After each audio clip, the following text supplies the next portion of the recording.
What's up? What's up, guys? This is JC, and welcome to the Wealth Engineering Podcast. I create content to help you increase your net worth, retire early, and build generational wealth. We do that with stocks, cryptos, real estate, and business. So if this is something that interests you, you're about to start your financial journey, or you already started, you are at the right channel. Click the like button, subscribe, and hit the bell. With that said, you've seen the topic, you've seen it. But before I start, let me give some shout out. Shout out to J Bones being early. Thank you for showing up. J Bones here. Should be another classic. Excellent, JC Wealth. Keep up the great work. Thank you very much, sir. J Bones again. Let's get it to work. And Aaron B. Good supporters, loyal supporters. Thank you for showing up, guys. Thank you. And we also have Lindsay in the house, an OG of the Wealth Engineering. Thank you very much. All right, guys. So you've seen, and before I start, also, I want to give a shout out to one of the guests of the panel that came in our platform here, Tony Berry.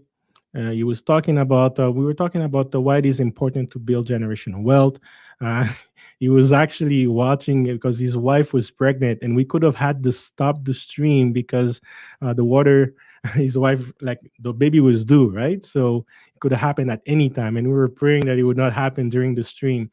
But he actually, the baby came out safe, everything went well. So congratulations to Tony Berry. I wanted to give him a shout out publicly since we were talking about that in the stream. But yes, now he has a newborn daughter. Again, congratulations to him. I'm sure he'll do a good job raising this daughter to a fine woman. Now, with that said, let's get into the topic. Let's get it. So you've seen the title, the 10 level of your financial journey. So there is many levels. It's the way to think about it. It's kind of like a game, right? Everything about life is technically a game. Sometimes we're just too serious about life and we're not thinking of it as a game. And if you start thinking life as a game, you might actually be thinking of it on a better mindset. You might actually understand the level to the game. You might actually understand better where you are and accept where you are and work towards being better and get to the next level. Sometimes when we're too stuck up in our own mind, we're not necessarily thinking of it as a game. We're just, to us, it's our identity. It can lead us to be too stressful when we're not getting our results that we want to get, or depressed that if we're not getting the results that we get. I know I've been going through that as well. But now, honestly, I start thinking of life as a game in general, and especially when it comes to the money, it's the money game. And one of the things when you're doing the games is understand the rule of the game, right? So if we're talking about the money games, we got to talk about the rules of the game. And part of the rules of the game, you got to understand the levels. Each levels have different challenges. Each levels have different benefits. And yes, you got to understand that, and you have certain amount of power, freedom, skills that can be unlocked. If we're talking about a game, skills that you can unlock on the next level, and you need to understand that maybe that can motivate you. So today we're going to talk about basically the money game, and the 10 level um, of this game. And also, what I also want to say is we're gonna talk about, after we discover the 10 levels, we're gonna talk about where you are right now and what can you do to get to the next level. And I want to hear people in the chat when we go there. I want to hear people interact so we can see, hey, where are you right now? Which level are you? And what can you be doing right now? What are you doing right now? And what can you do to get there faster? So I want to be able to help you with that. If you're in the live, that's great. If you're watching this on replay, let me know in the comment section. I'll be active as well, and then I'll be able to answer your questions. And if not, you can also join us on the Discord group. We can have a discussion there. That's another way to find me. With that said, guys, hit the like button if you're here. If you're joining in, hit the like, hit the subscribe. You can join us on our community as well. But yes, guys, it really helps with the channel when you hit the like. So very important. All right, this is what I had ready for you. Hit the like.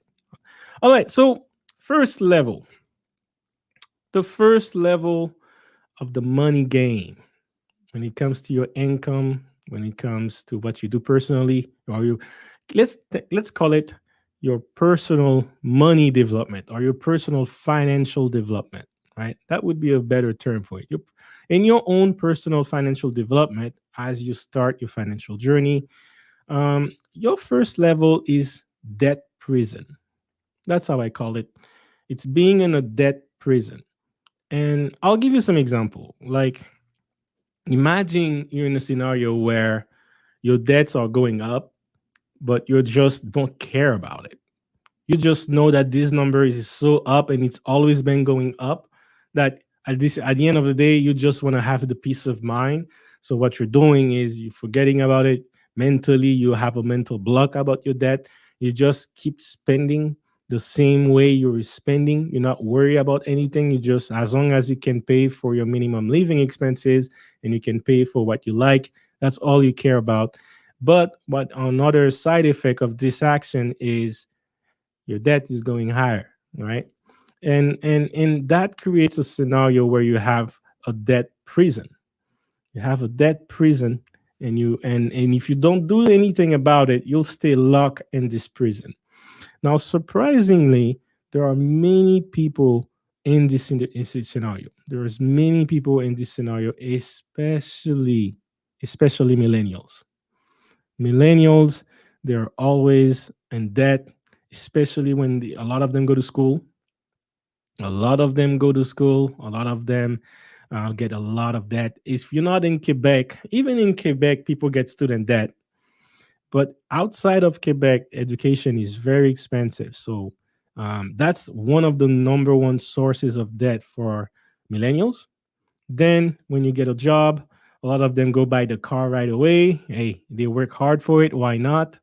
And basically that increased their debts. Right now they're going to have to pay the monthly bills for the car, the insurance, the final job, and the income that is coming from the job is barely enough to maintain the debt. And that's where they reach a scenario where they're like, you know what, I'm just going to do my thing, work on my job, and pay it as it goes, right?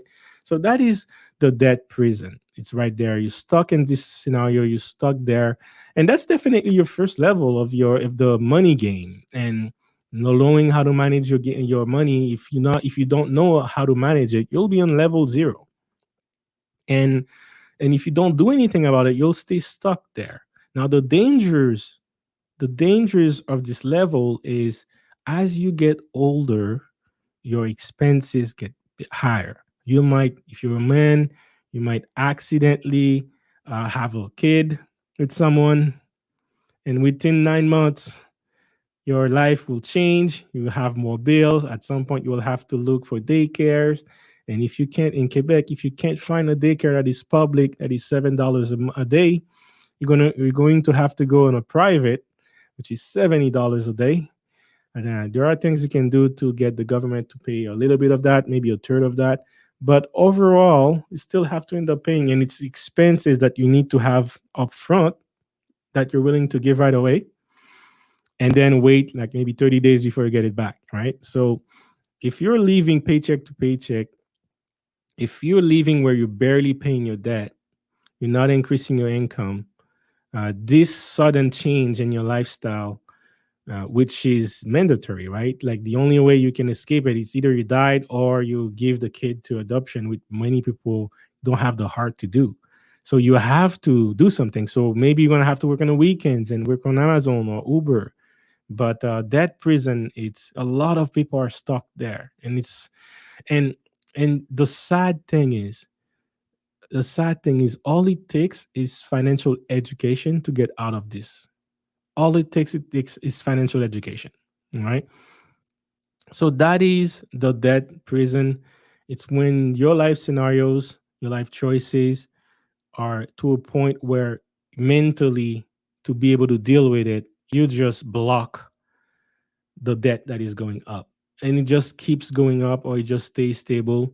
And what actually happened is it stays stable, then something happened in your life and then it goes up, then it stays stable, and something else happened in your life, like your car breaks down, it goes up. It's like a step. It has a step graph to it. So that's what happens in the debt prison. Another, the next one, the next level after that is the surviving level. It's where you survive. So meaning you're comfortable every month to pay for your debt, right? You can pay for it. Your income is coming in regularly. You're okay within your job. You can pay for your debt, and then yes, you can pay for your bills, etc. And then you have a little bit left to go in the movie theaters, to if you want to party with your friend on the weekend. You can't do it every weekend, but you could do it, 1 weekend a month, 2 weekend a month, that type of things. So yes, that would be the surviving level. You're surviving. You're there. Your life is not great, but it's not too bad. It could be worse.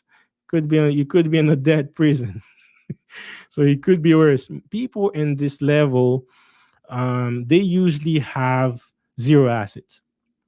So the first two levels, the dead prison and the surviving level, they have zero asset. But what they also have is they have a lot of debt. Talking about 10,000, 20,000, 30,000, and sometimes it can reach in the six figures of debt. They just accumulate over time. Like, it could be bad debts like credit cards, it could be cars, it could be many things, line of credits. And when you add all of that, it could be very close to six figures. And this is a bad level because if your income, you have no assets, your incomes are barely there to maintain the debt, and then you're not increasing your income, you're not increasing the net worth, you're not investing in assets, it is a problem. You will be stuck in this level for a very long time. Very long time. And again, I would say more than 50% of the population of any country in the West society are in this two level right here. Over 50%. And that is to be nice. That is to be nice. To be nice. Now, if we add this level, the next level, the level two, so we had started level zero, that prison. Level one is the surviving mode. You're surviving. Level two, like in the surviving mode, you can go in a party, but um, if you want to go to a trip, like let's say you want to go to Cuba. Actually, Cuba might be your favorite destination because that might be the only place you could afford, and you can only afford it at certain times in the year. Like you can't go to Brazil, for example. You can't go to Europe or Asia. So the people that are surviving, that's usually the type of vacation they take. It's only on a vacation that at a discount, and that's the level they are maintaining. So the level two is called maintaining. So basically, you're not in surviving mode. You can do a little bit more. You're maintaining, but it's still maintaining a low mindset, right? Still maintaining something that is not necessarily making you richer. It's just a little bit better than the surviving mode. Meaning, maybe your surviving job, like if your job in the surviving mode might be 40,000, 45,000, 50,000 a year, but as when you go on the next level, maybe you're making 70,000 a year, but your debts are still higher than your assets. You have enough saved. For example, you have a $2,000 or even $5,000 saved for a rainy day. That's great. You're maintaining your bills, and then you can pay for a rainy day if it happens. But you still own no assets, and your liabilities, your debts are high, which puts you in a situation where, in a way, you're kind of living paycheck to paycheck, right? So you're living paycheck to paycheck because most of your money goes to paying the debt. It's not going to buy the assets. It's not going to really increase your life. It's just that you have more money to pay for the debt. And if you have bad financial habit, you will increase that debt. Therefore, you will keep paying more of that paycheck on that debt, right? So this is a dangerous zone. This level right here is very dangerous.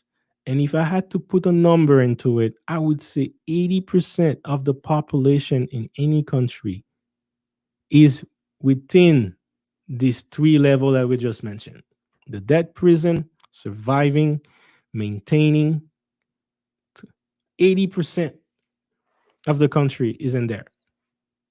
I could even say 85. Easy. There are there. And the reason why the level 2 is the most dangerous out of all the level that I mentioned, because at least if you're level 0, you know you're poor. You know there are things you can buy. You're not even going to look into them. At least you know that. So although you have bad financial behaviors and bad financial, you are not financially educated, but your level of mistakes may not be that bad, which may be easier to fix. It may be easier to fix, right? Shout out to J Bones. Thank you for showing up. 85%. Yes, I agree. I agree with you. 85% of the population in any country in the West, whether we're talking about London, Canada, United States, are exactly in this in this three level. Dead prison, you're surviving, you're maintaining, and the maintaining is the most dangerous. Because why? Because your paycheck may make you believe that you can spend it. Therefore, you spend it. I'll give you an example. I got out of university. Out of college, if I went straight to the workstation or the work, I went straight to work, I would have made between 35,000 Canadian a year or 45,000 Canadian a year. And if I was lucky, I would make 50, right? So that would have been my job as a technician, my salary as a technician. As an engineer, my started salary was 60,000. And then I could even negotiate for 65,000 before I even start, right? And then I can go all the way up to 90, even 100,000 as the electrical engineer. Now, for software engineer, you can go to 120, 130, 140, right? So depending on what you are, level of seniority, etc. But, but for me, right out of university, 25 years old, I've been waiting to buy a car, and I'm making, all of a sudden, I'm making 60, 65, which was a lot more than I was ever making in my life. Now, my credit went up because my income goes up, right? I don't have much bills. I didn't have much debt right then because why? I was in the surviving mode. I was in the surviving mode, but I wasn't even surviving because I wasn't even I didn't had $1,000 worth of dollars saved for a rainy day. So technically, although my lifestyle was in a surviving mode, I was in a debt prison. Let's be honest. You got to meet all the criterias. Yes. Oh, Aaron B said only in America and Canada. You think so? You don't think in Europe it's like that? You don't think people in Europe, they are millennials? If we're talking about millennials, you don't think a lot of them live paycheck to paycheck? I'm curious. I'm curious. Actually, I believe you're in London too, right, Aaron? So let me know. Let me know in the chat what you think. I'm curious to hear what you think about it. But honestly, in Canada and America, yeah, it is. It is like the 85%, and I would bet in Europe as well, especially if we're talking about millennials. But anyway, what do I know? I'm just a guy on YouTube. But yeah, the reason why level 2 is dangerous because you feel like you can purchase it. It makes you feel like you can buy it. When I got out of university, I felt like my income was going up. Meant like if I put it in my budget, I'm making more. My monthly payment for the car and the insurance fits very well. I can pay for it. Therefore, I should go buy it. Right? I went there and buy it. I think it was about 500 a month, plus the insurance was 200 a month. So that's it. I was paying about 700 a month, and my salary was about 60, 65, 62. Actually, it was 62 out of school. Yeah.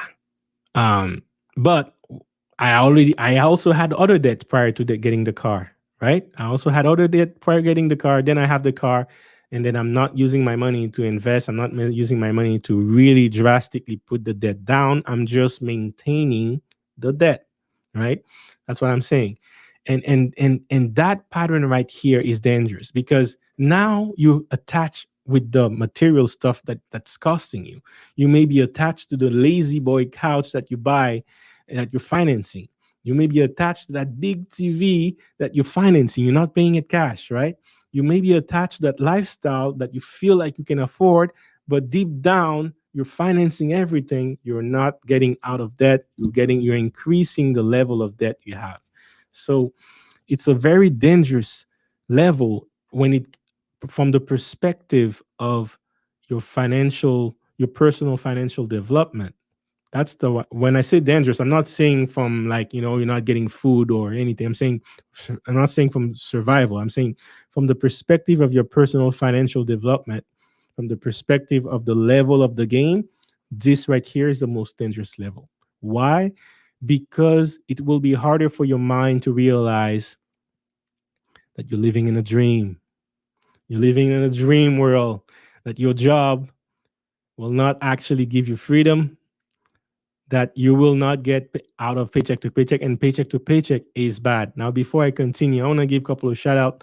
Aaron, again, thank you for showing up and being active on the chat. Most people don't make six figure in UK. Most people don't make six figures anywhere. And we're gonna cover that. I have a video for you guys. I want to show you, and you'll tell me. Most people don't make six figures anywhere. Aaron, right? Is the base salary in UK? I mean, am I wrong? Or is the base salary in the UK six figures? Right? J Bones. Very true. Yeah. Dangerous.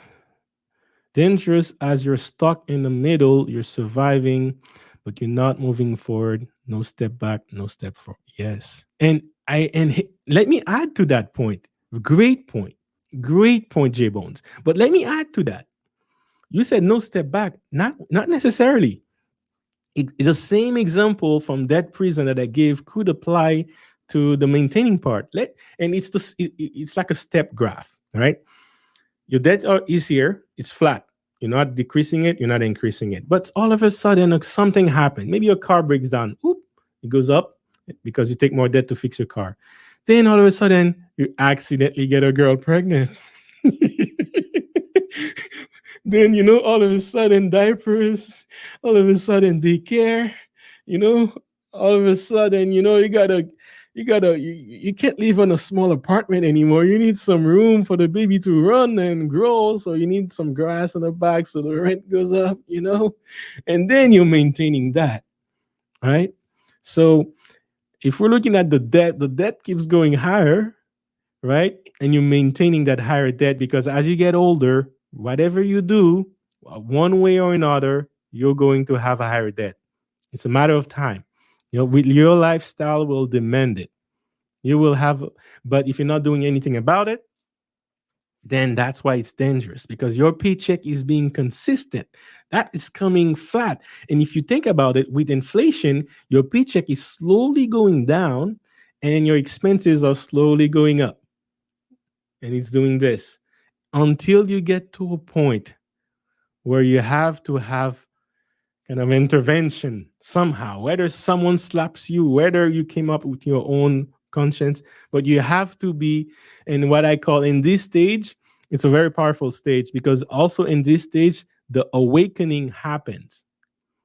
We have the awakenings happens where you're gonna get the blue pill or you're coming from the blue pill to get the red pill.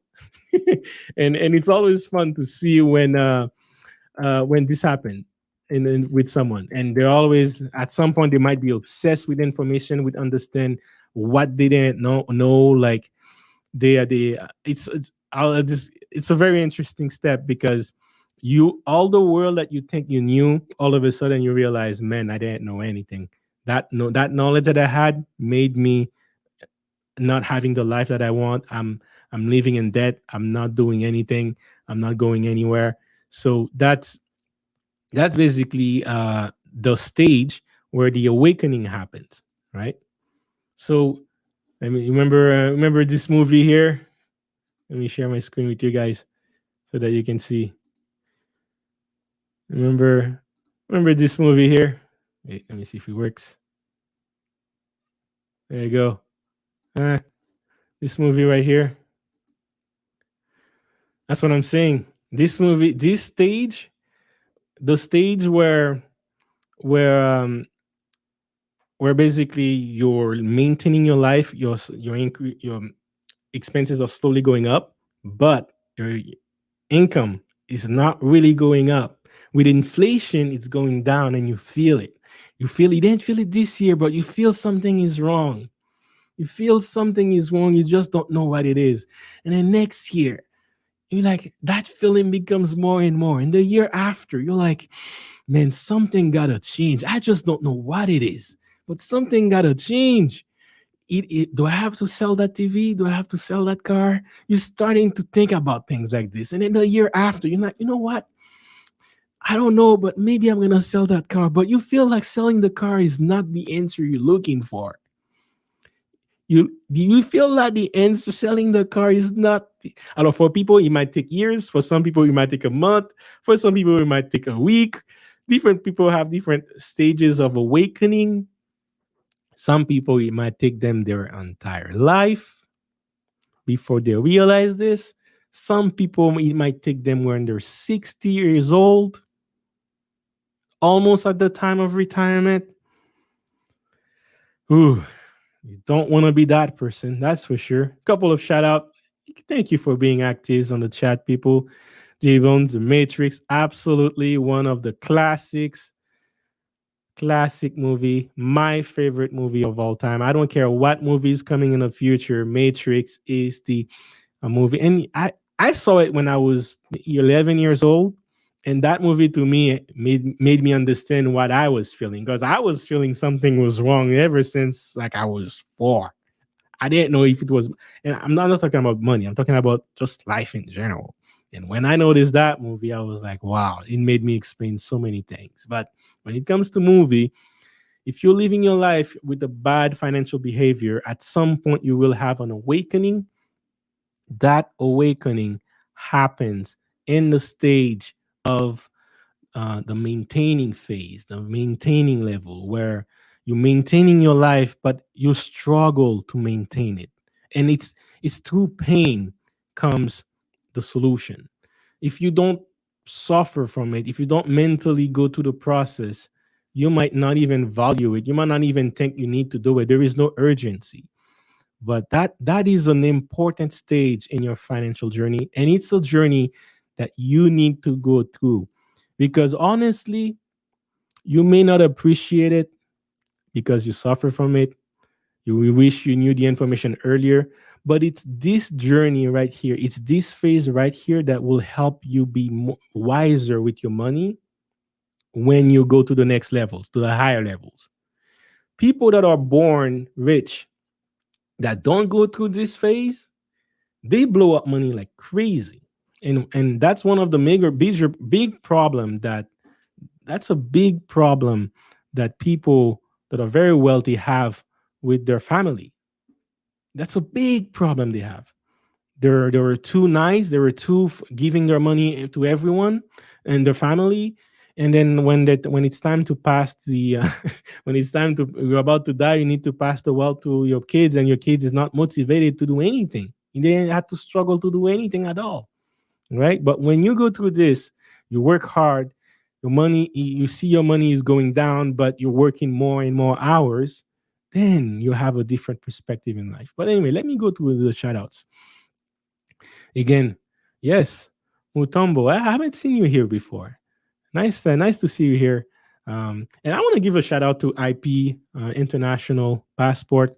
He's been a huge inspiration for me on starting streaming, and he has a very good voice and a very great accent when he speaks. But yes, there is a lot of concepts that I'm inspired from him to do my streams too. But one of the things he always says is like, "Hey, Mutombo, I haven't seen you here before. Tell me more about you in the chat." But I'm actually very curious. How did you hear about the channel? Did it show up in your recommendation? Did it show up in your YouTube, or did you see a post somewhere? Let me know in the chat. I'm very curious. But he says more and more people are waking up. Shout out to you, Mutombo. So true. Why are they waking up? There was a time people were waking up a lot slower.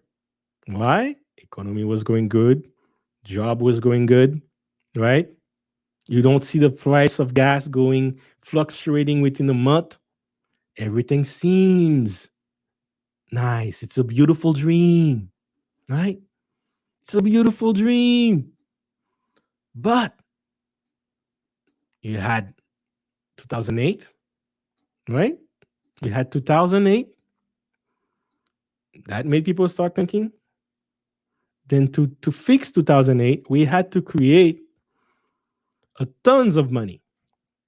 And over time, all of this money create what?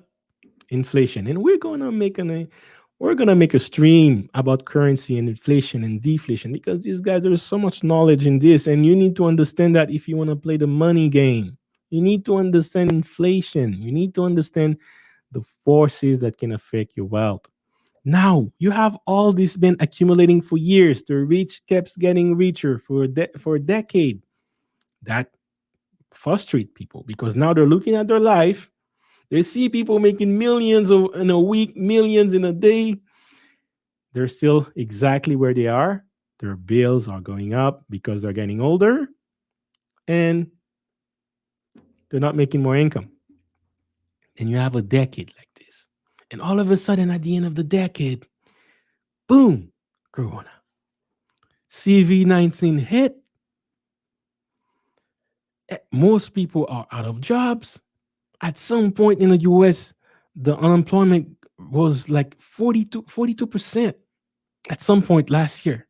And then after he went back again, right? He went back up again. But wow, 42% of people sitting home not doing anything. Everyone's are sitting home. But at least some people are working from home and some people are just collecting checks. We had women showing up on YouTube and Twitter. People were on Twitter saying that, hey, please open the NBA because my husband is here and I'm just tired of going on the sixth round for the day. The man is here in the couch not doing anything. The wife is walking by all sexy. So he's like, hey, I'm not doing much. I need to do some exercise. Let's go at it, right? Let's go at it. And the wife was like, hey, come on, please open the NBA so you could keep him busy and at least he can watch the NBA and not just doing things, doing exercise. That's, I thought that was funny, but yeah, guys. And then when you have this not working for almost a year, income not coming, rich are getting richer, poor are getting poorer, stock market booming, gonna wake up. And now, also because you're home, you're not doing much, you need to figure this out. You're not working, therefore you're gonna start looking. And in 2021, one was one of the year where financial content as a whole was booming on YouTube.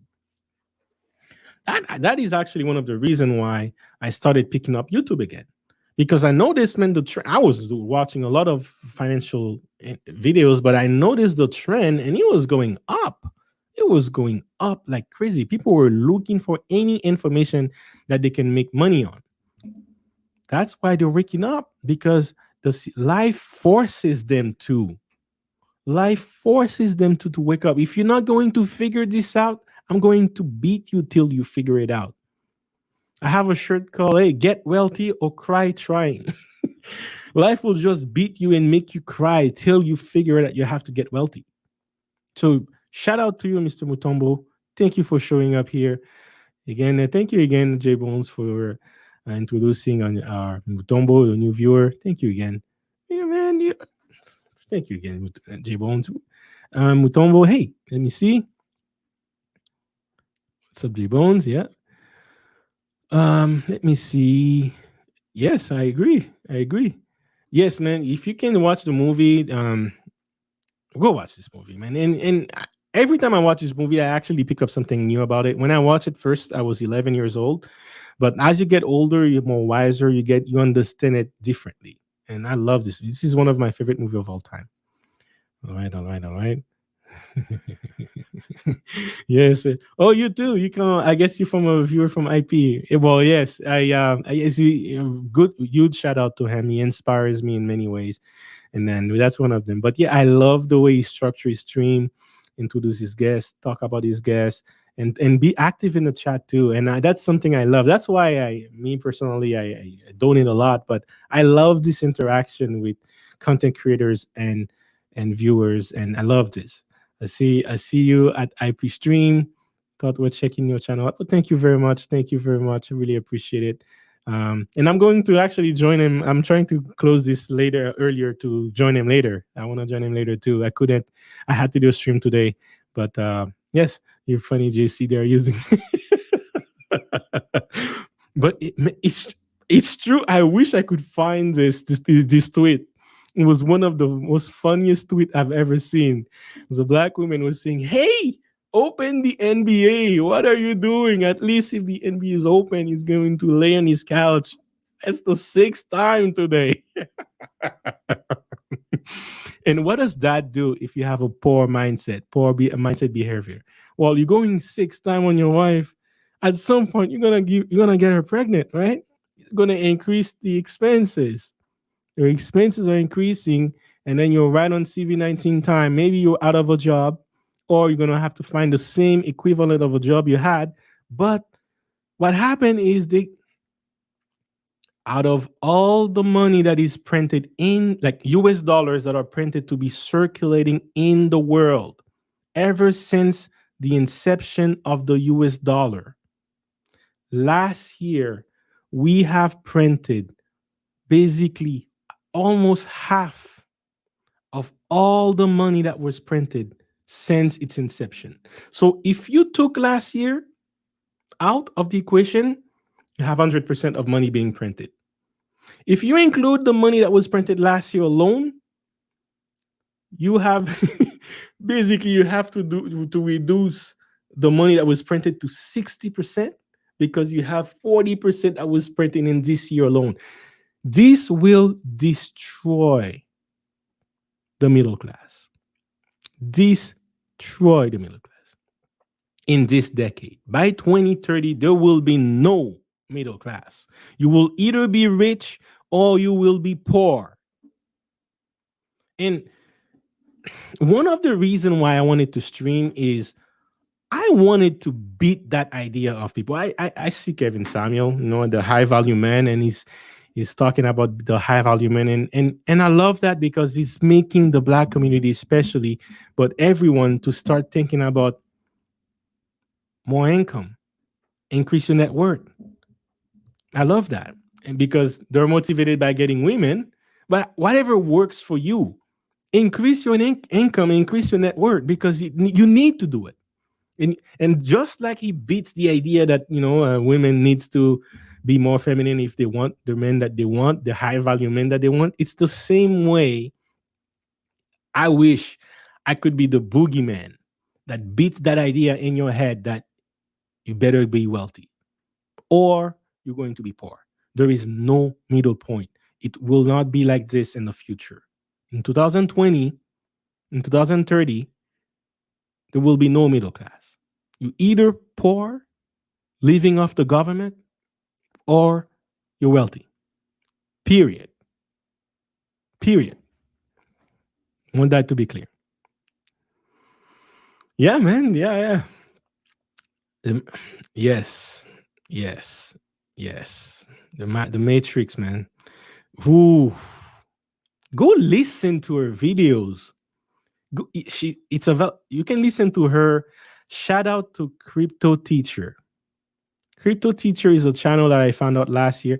Again, if you listen to my introduction last year, my introduction was inspired from Crypto Teacher. Shout out to him. But he was one of the first one who was showing that to me and making me understanding where the origin of Matrix was. It was a black woman.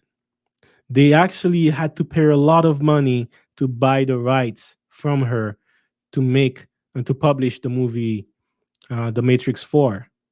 They had to buy the rights from her. Now they're going to make billions of this movie, but she made millions of it. Still, you go listen to her, the ideas she had, the message she wanted to provide. Go listen to that her own interview in Crypto Teacher channel, and that will be posted. But you can just type her name, and then many interviews will be posted. Go listen to her. Lots of insight. But her vision for the movie, she was mixing that with the Terminator franchise series that she's claimed that she wrote as well. But That I can't confirm or deny that, but what I can say is that idea that she's describing. Oof, what's her name? Let me see. Let me see if I can find it for you. But I don't. I want to go through the chat first. You see, I'm hilarious. Thank you. What's her name? I don't know. I don't remember her name. But honestly, just type. Let me see if I can pull that for you, sir, because I'm very curious myself, and I can see it. So, see, give you more value. Yeah, yeah. As soon as you Google it, man, she shows up. Yeah, yeah, man. That's her. Let me share that screen for you. Let me share that screen for you, sir. That's her name, man. Black author wins copyright case for Matrix movie. Her name. I think that's her name, right? Yeah. So the Wachowski brothers are the ones who are kind of like owning the right now for the movie, but it all came from her. I think that's her name. But anyway, you can go Google this. This article will show up. You can read more about it. And if you type her name on YouTube, a lot will come up. I don't know if you can see, but yeah, man, that's her name, Sophia Stewart. Anyway, I hope that answers the question. But yes, guys, all that to say, guys, the level. If we're talking about level, money in the game, it's not about the game, it's how you play it. Triple H, WWE, his entrance. But at some point in this level, you will you will have the awakening phase. For me, it happened at 28, the end of 28 years old, and then heading leading to 29 years old. That's when it happened for me. And then it happened for me, and then a couple things more happened and more happened until I reached that story I was telling you guys, where I was at work working. It was 9 p.m. Hungry. I was hungry. I was tired. I wanted to go to the gym and play basketball, and I couldn't, but I had to stay and work. And I was watching this YouTuber called Solomondran staying in a Tesla car, and I was obsessed with Tesla.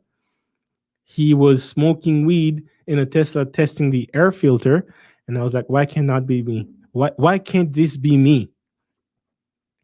And instead of hating, as I was watching the video, at the beginning of the video, I was hating on the guy. At the end of the video, by that time, I made a mental shift to say that, you know what? I don't want to hate on this guy anymore. I want to be him. And he was almost the same age as me too. I want to be him. And that was that awakening, that mental shift, that mindset shift that I needed to do to start doing the work, to start my financial journey. Not long after, my work asked me if I wanted stock options. I didn't know what stock options was. I said I wanted cash, but I felt so ashamed that I didn't know what stock option was. Then I went and became obsessed with stocks and options. I became obsessed with it. And in a very short amount of time, I found a mentor. I paid him. He showed me a lot, and he showed me the game. He showed me the game. Sometimes your awakening might be within yourself, within your life situation. It might be with someone else, but you need to start somewhere. It needs to start within you. It needs to be from your own experience that makes you question things and looking for answer, and the answer will find you. No worries, no worries. All right, that's the name again, Sophia Stewart again. Thank you, J Bones. But the next step after that, guys, it's when you start the financial journey. So although we have many level to the game, but you haven't started your financial journey yet till you have the awakening. That's when you officially start the financial journey. And then this is a mental shift that you have to say, you know what? No matter what happens, I'm sticking to that journey. And and guys, that's where it is important to have a coach, and also not just a coach, a community. At that point right here, you need to join a community. If you are here in the chat and you are at that step right here, join a community. And the community needs to be in the same mindset as you. Because if not, it is very easy. At this point, within your financial year journey, you are at your most vulnerable place. It is at the most vulnerable place. That step right here when you're just about to start. But when you start and you're about to start within a very short amount of time, I call it the debt-free zone. That's the level 3 of the game. You may not own many assets, but you work on your debt to reduce them. And why is it important to work on your debt? Why is it important to do so? Because if you work on your debt and you pay them off, you have more money left to invest. If you have to pay a car 500 a month, you have to pay insurance 200 a month, you have to pay your credit card $100, and then you get rid of all this debt. Either you pay off the debt on the car faster, or you sell the car, which is probably the wiser thing to do. You sell the car and you go buy a $2,000 car. I love that. I, my specialty is looking rich with a poor car. That's what I love to do. Love to do. I love looking rich with a poor car. Car that I buy for 3, 4, 5,000 max, paid cash, and then you go invest and you go build up your portfolio. You go build up your assets. That is it. Debt free zone. When you reach that level, I call it kung fu. That's the step where you're building your momentum, right? You're building that momentum, and you want to do things. You feel like you are motivated to do better, and that's an important step to get, because you have confidence. You feel like it's that dream or that goal is feasible. You see a way out of that mindset that you had that was keeping you where you didn't have enough money to do your goals, right? So that's the step where I say, hey, I know kung fu, because in the movie, first day you learn how to do karate, all of a sudden it's like, I know kung fu, overconfident. And then you got a beating. You got a beating right after this. But the confident is enough, because why? That's going to motivate him to learn more. He sees the way. He's completely out of the mindset of the blue pill, the mindset that was keeping him paycheck to paycheck. Now you're working on your debt and you're debt free. You may still have a mortgage, because that's a huge debt that you can't get rid of, right? You can't get rid of in 1 year. You may still have a mortgage, but we're talking about high interest debts like credit cards, like the car itself. I consider that a high interest debt.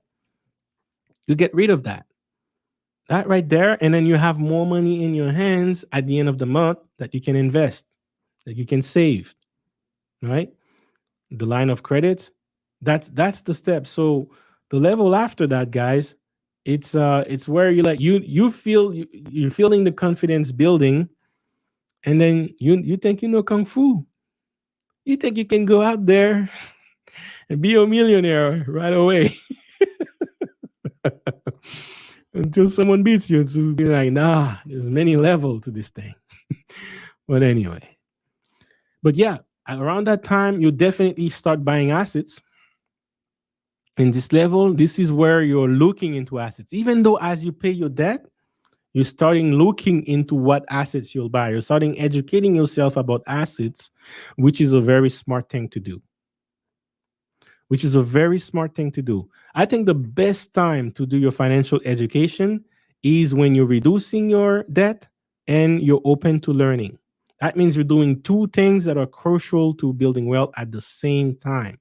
You're reducing your debt, that's going to increase your net worth, and you're educating yourself so that when you're ready, after you have no debt, you have more cash, you are ready with the right information to make the best investment. Because if you rush and you make an investment, you may not make the best one. You may lose your money, you may go too risky. And the best time to, and that money could have paid your debt, would have had increased your net worth faster. That is the best time to start your financial education. Absolutely the best time. And you're killing two birds with one stone. And these are two big birds, two eagles, not just like small pigeons, big eagles. But yeah, this is a smart thing to do. I didn't do that, to be honest. I was slowly paying my debt, but I was too excited. I wanted to learn right now. I was obsessed with learning about money.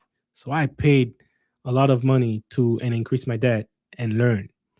Am I happy with that decision? Yes. But the smarter thing to do would have been to put all that money in the debt and then learn, read, go find mentors for free. Go find a mentor for free. Don't pay for a mentor. Go find one for free. Or what I would do now that I know, I would go to Udemy. Udemy.com is a website that is very cheap. You can learn almost anything you if you want. They give a lot of courses about you can learn not financial education, but you can learn how to do a budget, invest, what to look for, how to read your financial statement. I took two courses on that on Udemy on how to read financial statement. So there's a lot you can do, and it's not expensive. So that's the beauty of it. You don't pay much, you learn, you get a lot, and you put all that money in the debt within a year. Within a year, you'll be surprised what you do. You can get rid of $20,000 debt if you are focused. If you're focused, you can do it. Cut your expenses, put it all your debt, and within that time, learn. Learn. If you want to learn about options, fine. What I recommend you do, if you want to learn on something, try to figure out something that is long term, like a long term investment. What is the best long term investment you can make? Whether it's stocks, that's easier to start, or crypto. Don't look into real estate yet. That is not the time to look at real estate. I made that mistake too. That's how I know it's not to do it. Can it work if you do it? Absolutely. Is it the best, ideal, most efficient time to do it? No. And no one can tell me yes, it's the most efficient time. What does efficient mean? Less energy, more result. Less energy, whether it's economic energy, whether it's energy of your time and your physical energy, more result. Hello, hello, Mr. Charles. Thank you for showing up. Thank you for showing up. We're talking about 10 levels of making money. Dead prison, surviving, you're maintaining, and then within the maintaining phase, you get an awakening to do better. And once you start getting that red pill, you're starting to take steps to get your debts away.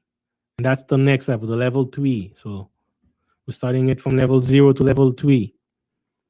Then after the next level after that is you get the basics done.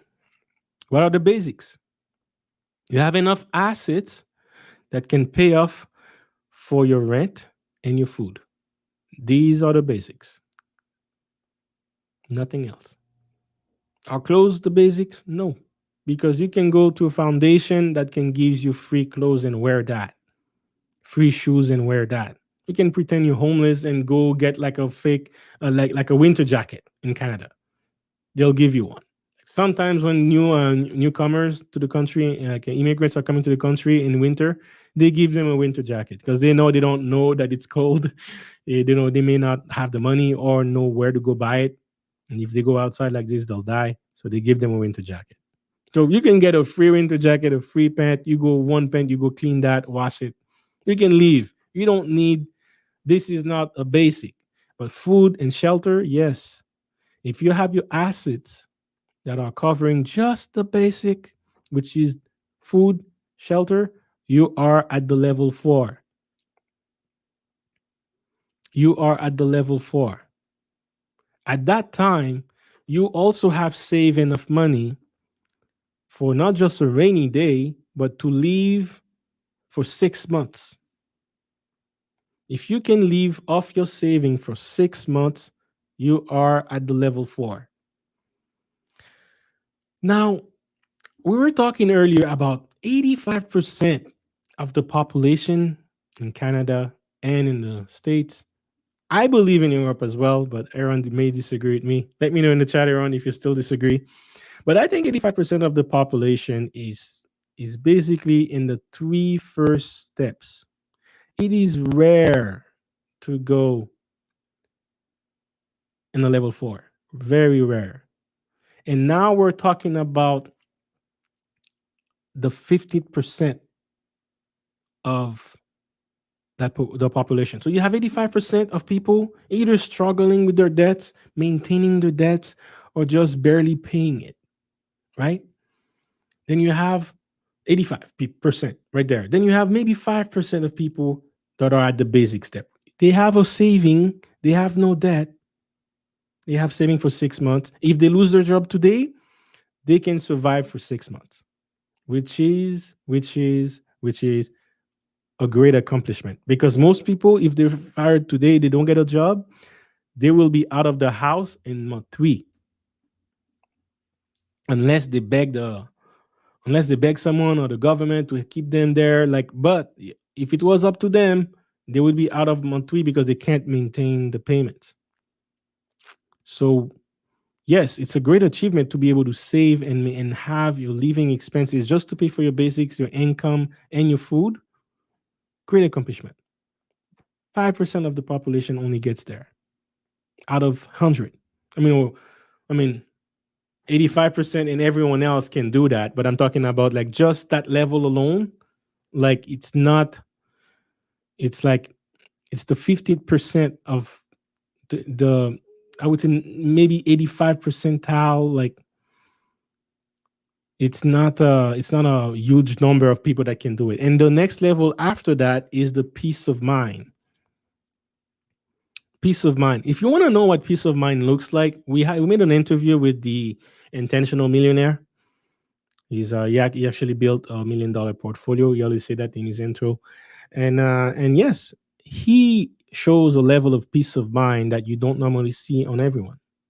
But him is a higher level than this. But that's when it starts, the peace of mind. And how does it start? Is when your assets can pay for your whole annual expenses, your expenses for the entire year. When your assets can pay for that, you're good. Meaning, if you liquidate your assets and you can have your payment for an entire year, you're good. Adding to that, if you also have your 6 months savings, then you don't need to liquidate your assets, right? Every level built on its own, right? If you have the 6 months, you don't need to liquidate your assets. But let's say after 6 months you still don't get a job, then you can liquidate on assets and still have annual income paid for an entire year. How many people you think can do that? We're talking about like what? Starting 12% of the population. 12% can have the peace of mind. So that means out of 10 people that would be watching this video, maybe one might reach this in their lifetime. But if all of you are focused, then maybe we will be the 1% out of all the ones that are not focused, or 10%. But yes, guys, that's what the peace of mind looks like. Now, people in this level, they usually have a net worth in the 5 figures, high 5 figures sometimes. Most of them high have a net worth and 5 figures. Me, I guess yes, I'm actually in this level. Funny enough, I just realized this. I am in this level, but I don't feel peace of mind because um, I was laid off 3 times. The first time I was in a huge depression. So one of my biggest fear is lack of income so that I can pay for my expenses. So although I can definitely liquidate my assets and have at least 4 years paid, at least, but I don't feel a peace of mind because that's not what I'm looking for. I'm looking for that abundance that will make me have the peace of mind. But in reality, if I can liquidate an asset, at least I can rely on that at least I reach that level where, you know what, if something happens, I lose my job, another CV-19 happen, then at least I can feed my kid I don't have to work. I don't have to rely on anything. I can even go travel and go where it's less expensive and milk that money into 10 years. Right? Shout out to IP. But yes, guys, it's a nice level to be. So at this moment, I guess I am at the 12 percentile of the Canadian population, which is an honor to be in here because rarely people make it there. And not that long ago, guys, not that long ago, I was in level zero. I was in level zero, guys. I was the one who was fighting. I was the one who was in a mindset where I don't even look at the debt anymore. I just know it's going up. I don't look at it. It's causing me stress. I just want to go party, drive my car. I had put a karaoke in my car. I would go drive on Rue Saint Catherine, find girls, tell them, hey, you want to sing? I got some song here with a mic, a big black mic. And then also I had some alcohol in the trunk, party on wheels. That's what I wanted to do. Debt zero. Increase my debt, having fun, not worry about much. And my debt is going up.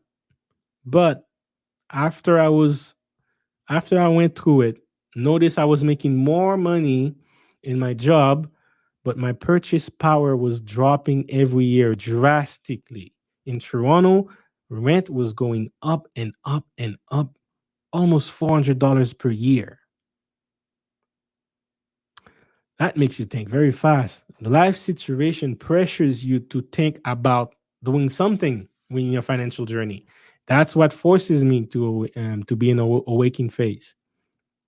Once you go to awakening phase, then you become obsessed with getting there. Then you think you know kung fu when it starts working. That was for me. That was 2 years ago. 2000 where 2000 yeah end of 2018. Also 3 years ago basically. That was 3 years ago for me when I was in level three. I know kung fu. I tried it once. I tried the wealth engineering principle, the principle that I teach in my course. I tried it. It worked. I tried the back tested. It worked. I tried it on my brother. It worked. I know kung fu. That's what I'm saying. I have the confidence. Then I went harder, finance. Like I went there and refined the structure till I make it work. Now I reach level 5 this year. I reached level 5 in April, where now I can no. I reached level 5 in January because if the level 5 definition is your assets are paying for at least 1 year of annual income, I reached that in January. Now I'm well into level 5 and very close to level 6. Very close to level 6. Level 6 is your net worth is your net worth is 100K. It's six figures. You have a six figures net worth. I think by next year I might get there. I mean, next year I might reach level 6. And what I want you guys to notice is once you start building the momentum, it becomes easier and faster to get to the next level. The hardest part of the journey is the beginning. That is also where most people fail and most people stop their journey. That is the hardest part of the journey. Once you have the knowledge and you practice it, even if I lose the money to more, I know how to get it back. And that is priceless. Once you get to that level, you can make money anywhere you go. I go to a different country, can barely work. I can come up with an entrepreneurial idea, watching the neighborhood around me offer a service that is not offered, make some income, invest that income in somewhere else in crypto. Now with crypto, global, there's no excuse anymore. At least in stock market, if you're like in Chile, you can't access Tesla. Not with crypto anymore. With crypto, you can access anything. I just found out 2 days ago that there's a crypto that pairs the stock market to a crypto. So now you can buy that crypto paired with a Tesla stock. So you not own the stock of Tesla, but you own the crypto and you make the price appreciation of it. Like safe, all very safe. Like you know, I just found out about that 2 days ago. So there is no excuse anymore, guys. You can be global and invest. But yeah, very close to level 6. And level 6 is the prosperity level.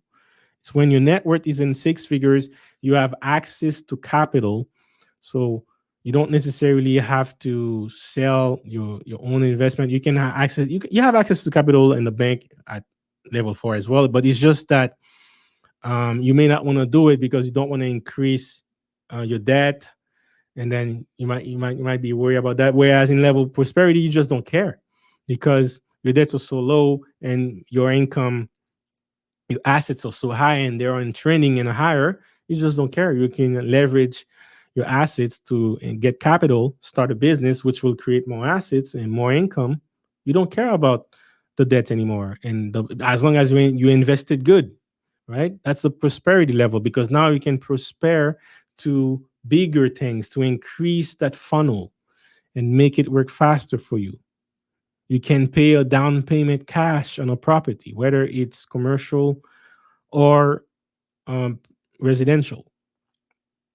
Whereas in a level five, you may be able to pay it for um, residential, but maybe not yet for commercial. And you may not want to go to the bank to get the um, like you may limit your access to the bank for that, right? To increase your debt. But anyway, if it's real estate, it's okay.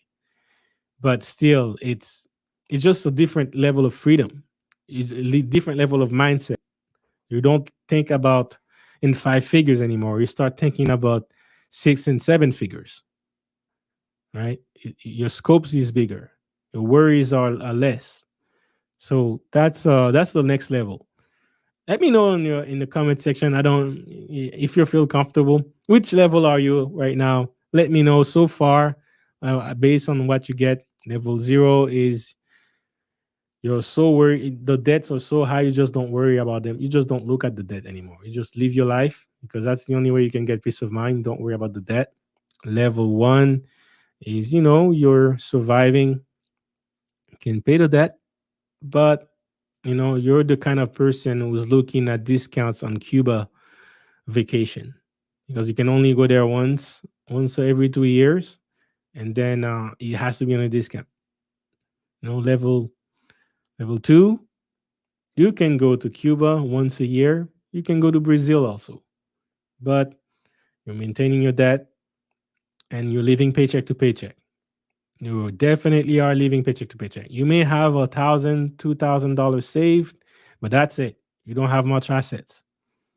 But then at some point, you're gonna have the awakening. Maybe it's CV19 that will awake you. Shout out to Mutombo for bringing that people are waking up.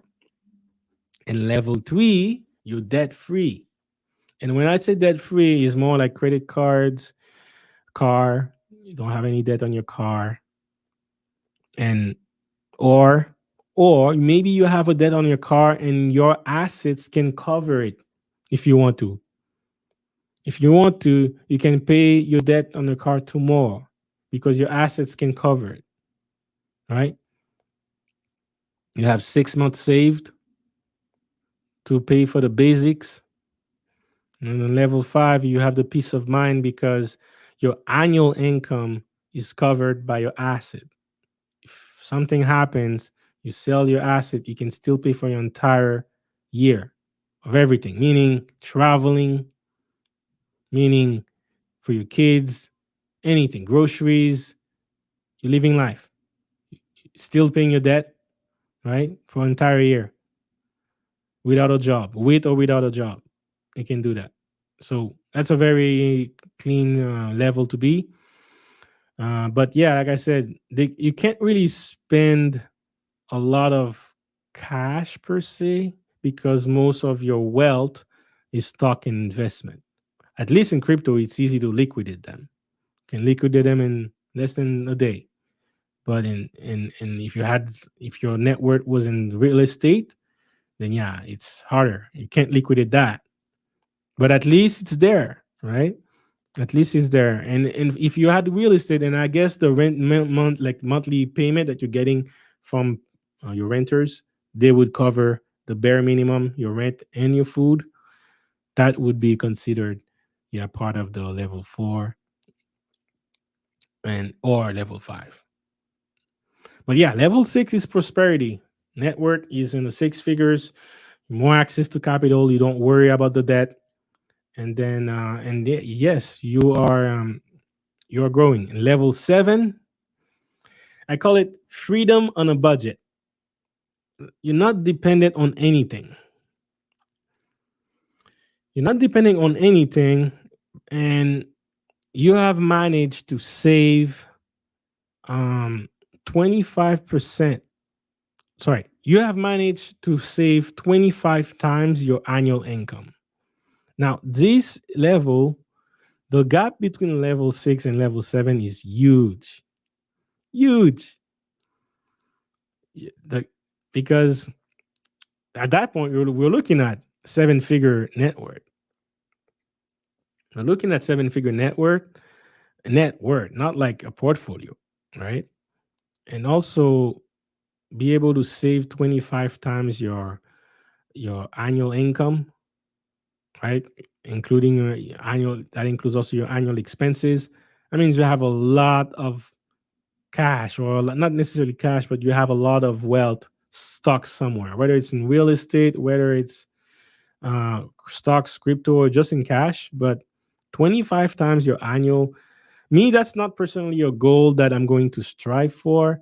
I know there is a movement millennials started kind of like to motivate themselves to be financially educated. It's called FIRE, financially independent and retire early. So to them, retire early means having 25 times your annual expenses, only expenses, paid, saved, then you can retire. But you also have to put it into an investment that accumulates over time so that the inflation can be covered. Because what, let's say you achieve this level in your 40s, you're 45 years old, but you're taking your retirement and when you're 65. So you still have 20 years left. So you need to save that money in your, let's say, 401k or retirement fund if you're in Canada, RSSP. But you do that, you still have to invest it in something that gets value at least higher than 4% over time every year, so that by the time you're 65, you're ready to pull that money out. Then you still cover the inflation that accumulate over 20 years. Now, in the past years, the inflation was, the government said 2%, let's just say 4%. But in the coming years, the inflation will be higher. We don't know how much higher it is yet. We don't know how much higher it will be reported. But what I can tell you is it will be high. It will be high, and it will be higher than what's reported. It always is.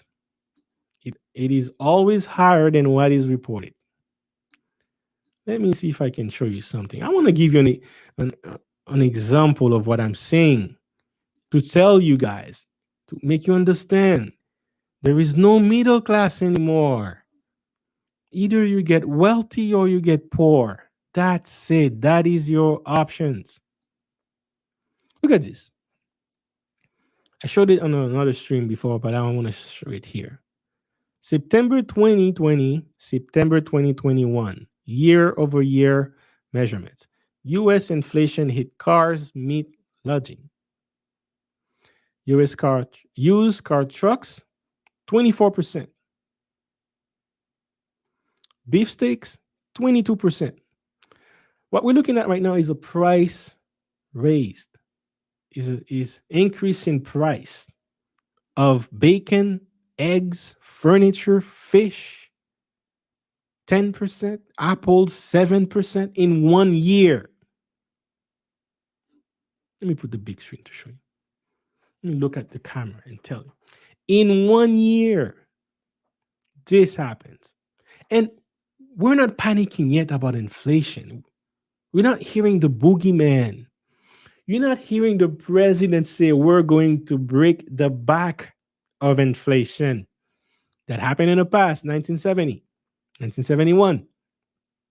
We're not there yet, but we will be in this decade. We'll have a currency crisis that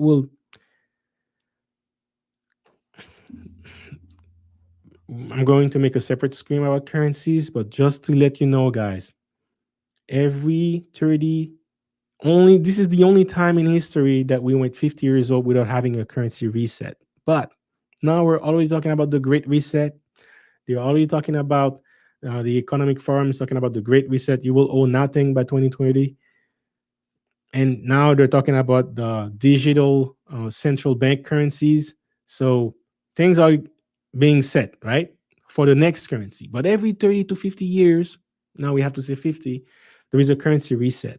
And what that means is the currency becomes so low in value that they have to trash it and replace it with another currency. The last time this happened was between 1969 and 1971. We were going from the US dollar that was backed by gold. You could go to the bank and they should give you 1 ounce of gold. If you had, was it $100?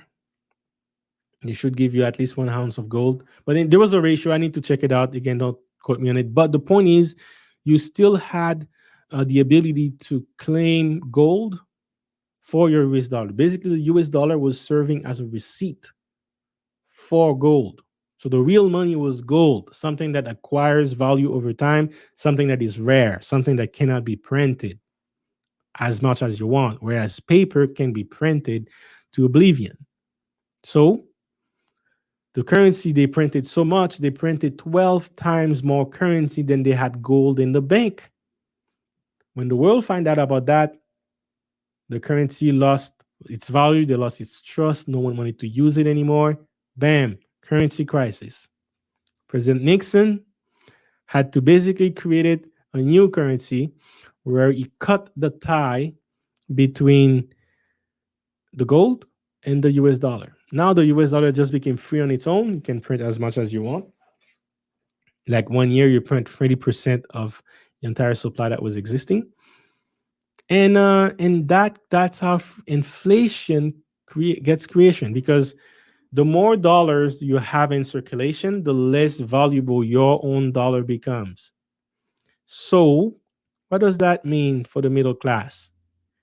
Middle class are living paycheck to paycheck. They're only spending their dollars. But the currencies is a timing bomb waiting to explode. And then if you don't invest in anything that gain value over time, like gold, for example, then what happens is people that are selling cars will be asking more money for their cars, because now the dollar is not worth the same as it was last year. If $1 could have bought one candy last year, now $1 will buy zero point 0.8 of a candy. If $1 could have bought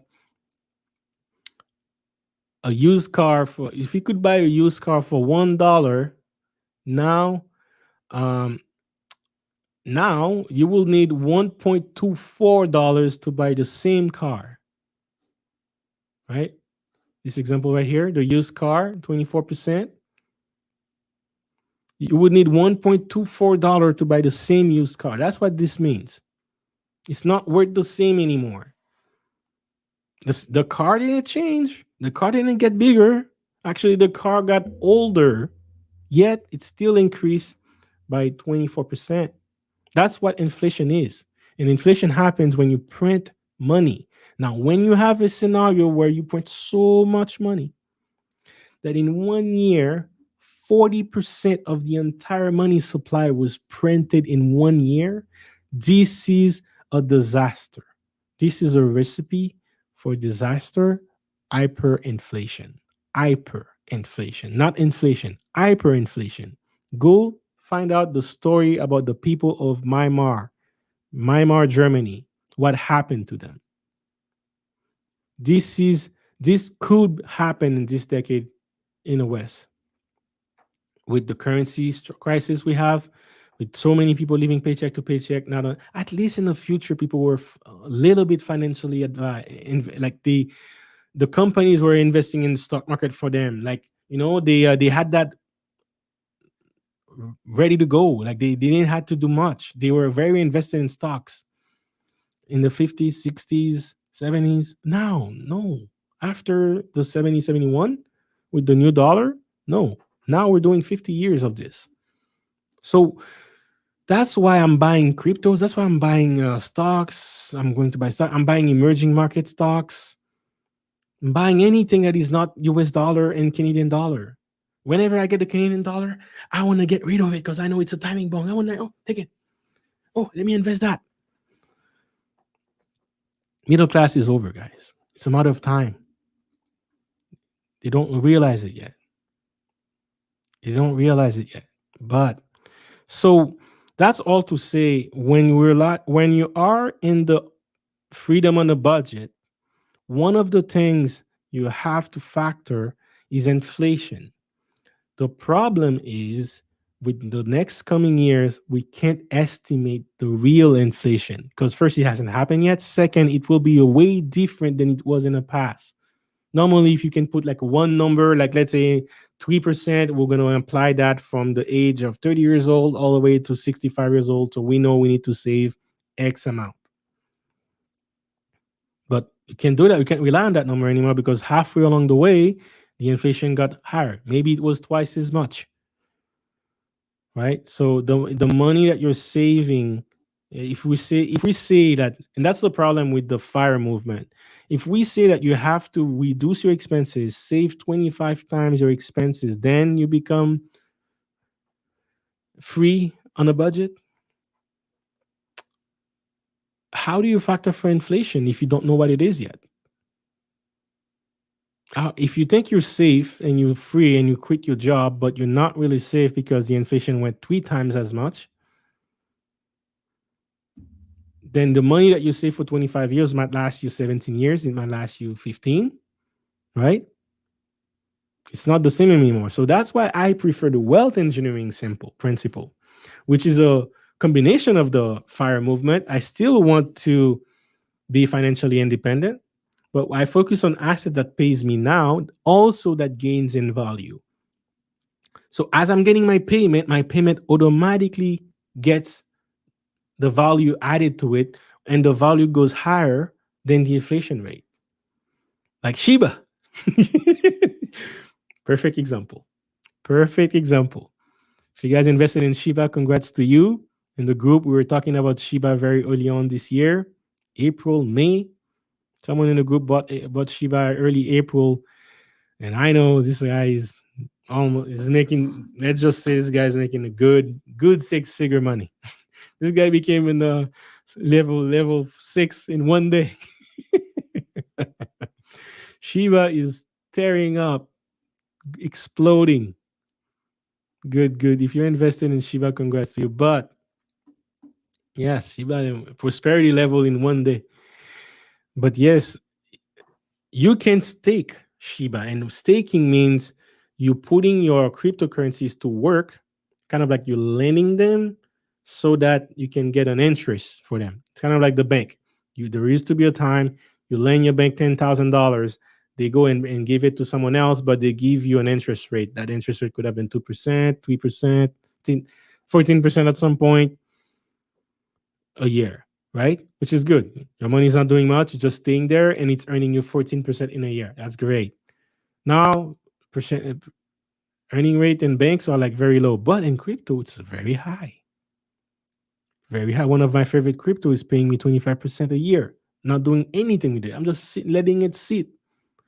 So, Shiba, you could stake Shiba, meaning you give your Shiba to a platform, they may make use of them, they pay you an interest with another crypto. That crypto is getting value. So I'm earning value from the payment that they get. I can sell it now, or I can leave it, and over time it will acquire value. And Shiba itself is getting in value. Within a couple days, I don't know how much time it went. It went so by this time I'm talking to you guys, it might correct. It might also get another 100%. I don't know, but it's crazy. I woke yesterday. I recorded a video saying that I made 20,000 on Shiba. By the time I finish it, I edit it. I was already up 45,000. Yes, I'm still up 43. Crazy. Shiba, early investment, and I'm collecting rewards. or dividend or interest while I'm getting value. So that's the only way to really beat what's coming is you have to have your investment rising way higher than the upcoming inflation. You have to have that mindset. You have to think of it as a timing bomb because inflation is coming, guys. And that's why the fire movement, retire early, and you basically save 25 times your investment. Yes, but you got to factor for inflation, and in a scenario like this you can't really calculate for hyperinflation. But having the ability to save 25 times your annual income is a great feature to have. That puts you in the seven figure club net worth, and you're free. You're essentially free. You can leave your job. You have enough money to live on your own. You can have all your expenses paid for years. Technically, you're free. It's just that you got to stay within your budget. Versus what most people are chasing of is the financial freedom. That's what most people are chasing on. Honestly, that's the level I'm chasing on. Financial freedom is when your cash flow investing are paying for all your expenses and your goals. That is what most people are chasing. Your cash flow, meaning you have an investment, you do not sell your investment to make money. You do not sell your investment to liquidate so that you can pay for your lifestyle. You leave your investment there. You don't touch it. And while it's that investment is there, it pays you a cash flow. The level between level 7 and level 8 is huge. It's a different strategy. You have to plan for it from the level 4 before you get there. It's two strategy different. You might skip level 7 altogether if you focus on level 8, but it's the difference is huge. Level 7 is you focus only on a number, which is, let's say that number is 5 million, right? The level 8 is you focus on a monthly income. That monthly income might be 4,000 for now, but it also has the potential to raise to 10,000. It's really when your cash flow, the money that you make from your investment, meaning your assets are still getting value, but you're getting a cash flow. That cash flow pay for all your expenses and your goals. If your goals was to start a business, you go out there and use your fund for that. If your goal was to travel, go out there and do that. If you had a goal where you wanted to write a book, one of my mentors did that. Write a book for 3 months, come back, publish it, became richer, selling the book, and also the assets were getting value and was paying for this food, his staying, his shelter, his investment there. How many how many birds you kill with one investment, right? It's a different mindset. You have to have a different mindset. So it's important to know the levels. It's important to know how to get there. If you focus all your energy on acquiring assets that gains value, for example, we have to help you build a $5 million net worth portfolio, for example, that portfolio may not be designed to give you a cash flow. It may just be designed to be acquiring value over time, right? Whereas the level 8 or the level 8 financial freedom, that level is strictly on your cash flow. Doesn't care about what the big number is. All right. So that's an important. That's the level I prepare that level very early on, and you will be surprised because in cryptocurrency you don't need a $5 million portfolio to have a $4,000 income a year coming from your cash flow. But over time, that portfolio will acquire value to the point where it surpass 5 million, 10 million easy. I got some position in my cryptos right now that I'm not selling a dime on them until they reach 20 million. I'm just waiting for the day they happen. Till then, collecting my cash flow and reinvest it. So that's the level 8, guys. Real financial freedom. When you're completely free, you're not depending on your investment because you don't have to sell it. You're not depending on a job. You can finance all your expenses and your goals. That is a huge feature. And this puts you in the 1%. Level six, level seven, level six, that's about 5% of the population. Level seven, that's 1%. Level eight, 1%. And then within the 1%, there's an entire 10 levels we could do. But yes, guys, that is the levels. Level eight, financial freedom. And the last level, there's a level above financial freedom. It's called financial abundance. Financial abundance is you don't even. This is when you say, and I made a video about T Pain, but the mindset of a financial abundance is you don't even look at your bank account. You don't look at your bank account because why? You're going to see how many millions you made today. That's what T Pain said. T Pain said he doesn't look at his bank account because it was rude. He felt like a douche. He's like, man, I look at my bank account, I made another million. And he's telling that to like someone who's receiving him at the bank. So it's just, can't relate.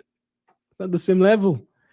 But but that's the level of abundance is you have enough money to do all your incomes for a year, for many years, your goals and your dream.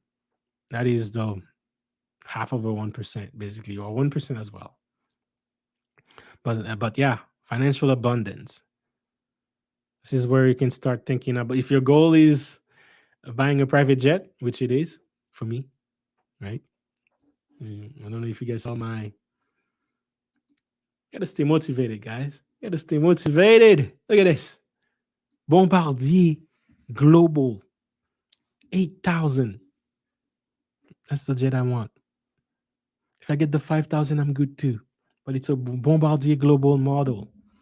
What am I doing right now? Watching everything Bombardier release about planes like this so I can learn, understand, so that when the time comes, I'm educated. I know I can make a sound decision to know where I'm going to invest my 70 million. It's expensive. Or maybe I'll buy it secondhand. Well, I'm looking into buying it with someone, tweet four people, make a business out of it. Do I invest in real estate and crypto, JC? Great question. Great question, Aaron. Thank you for showing up. I did invest in real estate on my 4 years ago. Not anymore. I got out of it because I wanted to stay focused, and I understand. One of the things I learned is the timing to do investments, and it's not like I don't believe in real estate, but I think investing in real estate to make and multiply money is the wrong thing to do.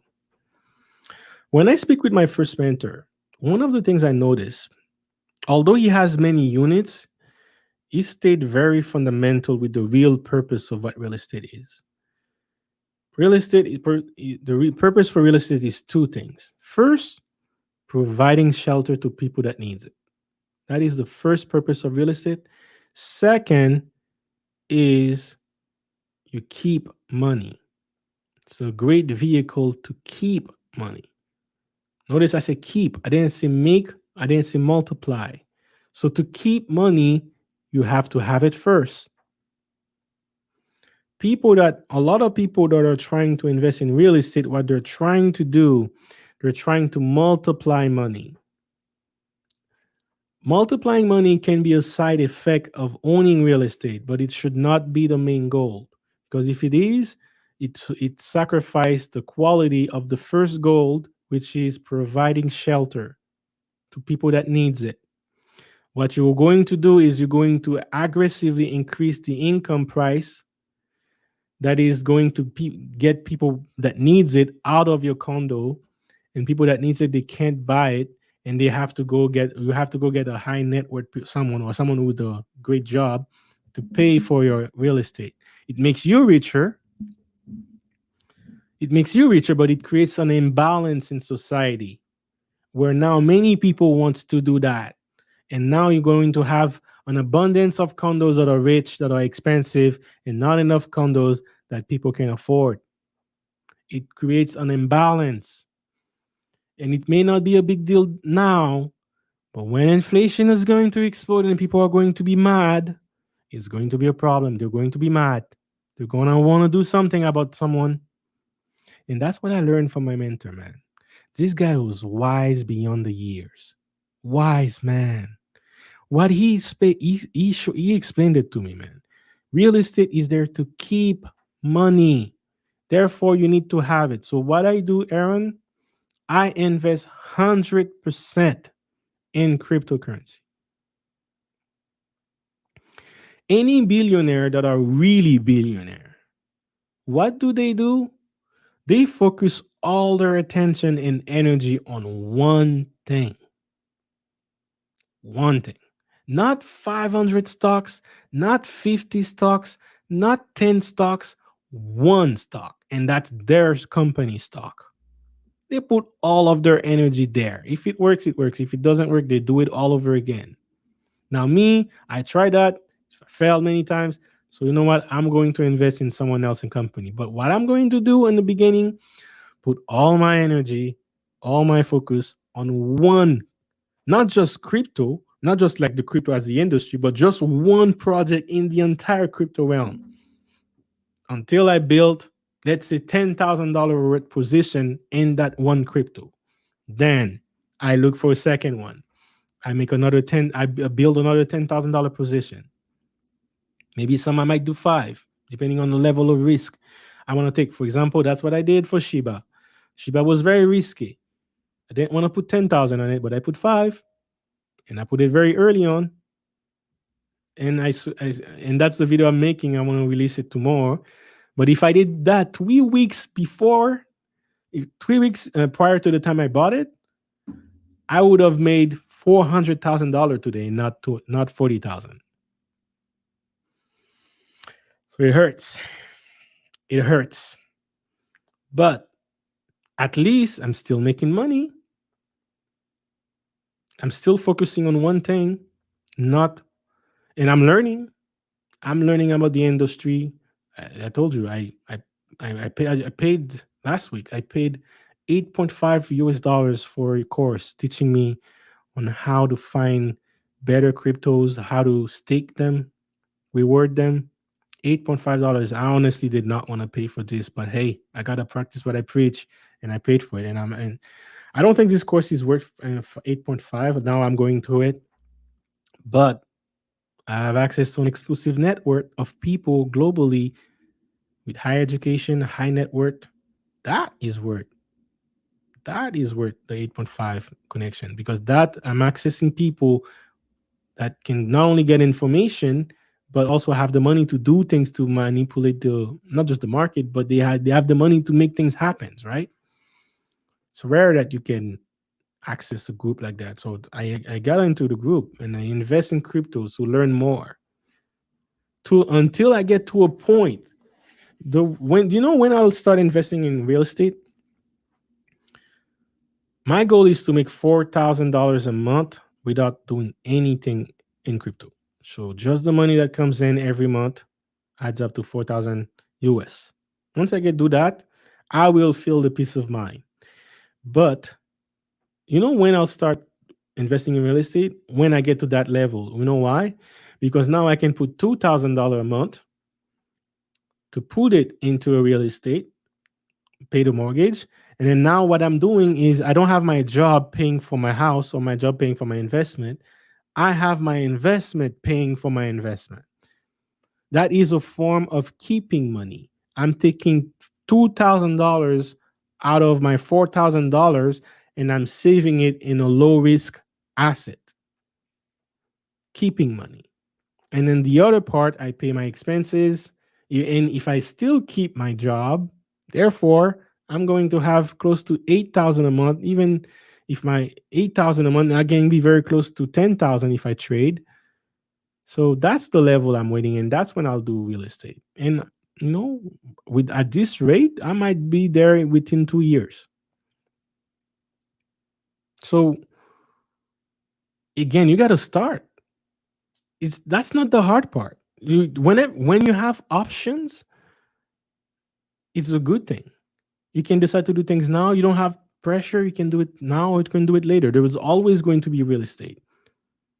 There's always going to be real estate. But there might be a time you might see a lot of people liquidate their real estate because they might need it to. They might need to. They may not be able to pay for inflation rising, causing pressure every other places, forcing them to have less money in their hands to pay for their home. Then at a time like that, if I show up, I get it at a discount. Am I wishing this to happen? No, but as an investor, yes. But honestly, I don't worry right now about real estate because why? I want to provide shelter to people that needs it. One of the way you do that is able to maintain the shelter for the people that needs it. So if I'm rushing to struggle to pay for my real estate investment, I'm able to take the rent and then I add the extra left, assuming the rent is not enough to pay the mortgage. If the mortgage is 2,000 a month, I'm getting 1,700 in rent. I have to pay 300 in my pocket to pay for the rent. So I don't want to, but I'm struggling to pay all the mortgage from this, right? So if the roof breaks, I'm going to have to put 20,000 out of my pocket to fix the roof. If the windows need to change, I need to do something about that, and that may put me in a situation where you know I'm increasing debt. I have more debt to pay. I don't want it. I'm too squeezed. I'm too pressure, and that's what a lot of real estate investors do. They start, they feel happy, they have something that's going to gain in value, but over time they find it very hard to maintain it, to keep it. They have to increase their debt. Their net worth doesn't necessarily increase. Every other time they increase, they refinance the mortgage, increase it, and they never end up finish paying for it. They have the hope that by the time they're 65, it will be done paying. But what if there is hyperinflation? What if you lose your job? What if AI takes away your job? Who's gonna pay it? So I want to focus on things. And right now, crypto is one of the fastest growing assets in the world. There is Shiba is the proof. If you need anything about if you want to understand cryptos and the opportunity that will happen every year in this decade, look at Shiba. Look at Shiba in April and look at Shiba in October. That's all I gotta say. All right. Next question. Not a question, but the people that needs shelter needs money to pay for the rent, which then goes into your pocket. Yes, but that's not the way I see it. Um, you can go on my Discord channel. It's free. I have a general chat. You can join the Discord, then you can see me and send me a private or send me a public message. But if you want the deep information, I do an exclusive group, and that's where people really get all my knowledge and things I have to share. I have insider information I share. I share them in the inside group. But if you want to join me on my Discord group. That's the easiest way to connect with me. But yes, let's go back to this point. It's a very interesting point. The people that need shelter needs money to pay the rent, which then goes into your pocket. Now, first of all, I want to examine the mindset that you're asking this. You're focusing more on the money that comes in me. And I can tell you this is not an abundant mindset. Now remember, the final step of the money game is the abundance. You gotta, and if that's the way you want to go, you gotta start thinking and practicing out because it's a, it's not really your income that makes you in that level. It's your mindset that gets you there.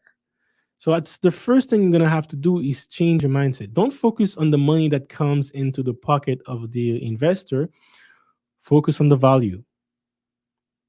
You focus on the value. The more value is provided, the more money comes into you. So, yes, you're right. A byproduct of me providing value, maintaining that real estate taking the risk of getting a mortgage in a bank that I have to pay for the next 30 years, part of that risk is me getting the income. Anyone can do it. Why don't they do it? Right? Because they don't have the discipline to build their finance in a situation where they are able to do it. People that are doing it, can they maintain it? That's the other situation. Maybe they start and then they find out 2 or 3 years down the line they can't maintain it.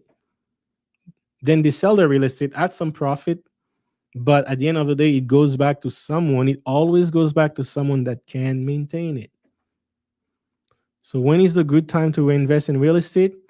When you can do these two things: you provide shelter to people that needs it and you maintain it for them, and you use real estate as a way to keep your money, not as a way to multiply your money. Because when you think of the multiplication of your money in real estate, you go too aggressive.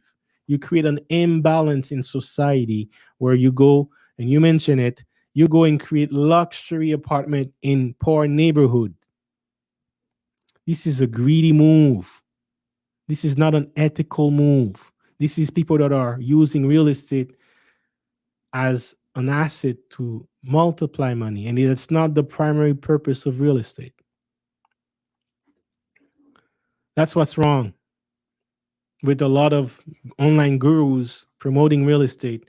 People, there are people that are in level 3 looking at real estate. There are people that are in level 2 looking at real estate. It is not the right time to do it. Some of them might do it but good. I know people that are learning their own skills, so they don't have to pay people to do it. So they build the house, they fix the windows, they buy it, they have no problem increasing their debt, but that's okay. I'll live with that, because at least you know that I'll live with that. But there's a lot of people, they're gonna have to pay, hire people, so they have to refinance all the time. Anything wrong with the investment, they refinance it. If you keep refinancing, you'll never finish paying it. I don't care if it's a property, because if you die now, guess what? Your debt was gonna go to your kids. So it's kind of something I gotta keep serious. And I hear a lot of people rushing in real estate. And I'm, as an engineer, wealth engineering. What is wealth engineering? The most efficiency, the most efficiency to build generational wealth. How can I contact you? Where can I find your Discord? Every videos that I post, except this one, I think I didn't post it, but maybe last video, or every video that I post, especially my video clips, you can go on my descriptions. You will find a Discord link. So go in the descriptions of every video that I post, and I'll do it for this one after the stream. But you will find the Discord link, and then you'll find the engineering group. Just say hi, it's Aaron or something. I'll know it's you, and then yeah, message me privately or publicly, whatever you want. Fine. With that said, guys, with that said, that's what I wanted to talk about today. I had one more videos that I wanted to share with you guys today, but it's just to add more point to it's just to show you the different levels of income as well. And um and and it's funny because we're talking about your question, do I invest in real estate and crypto? I take it as a level of focus. Where do you focus your energy? And basically, I have this video here um from Valuetainment, and what they're discussing is, should you be diversify, or should you be focused?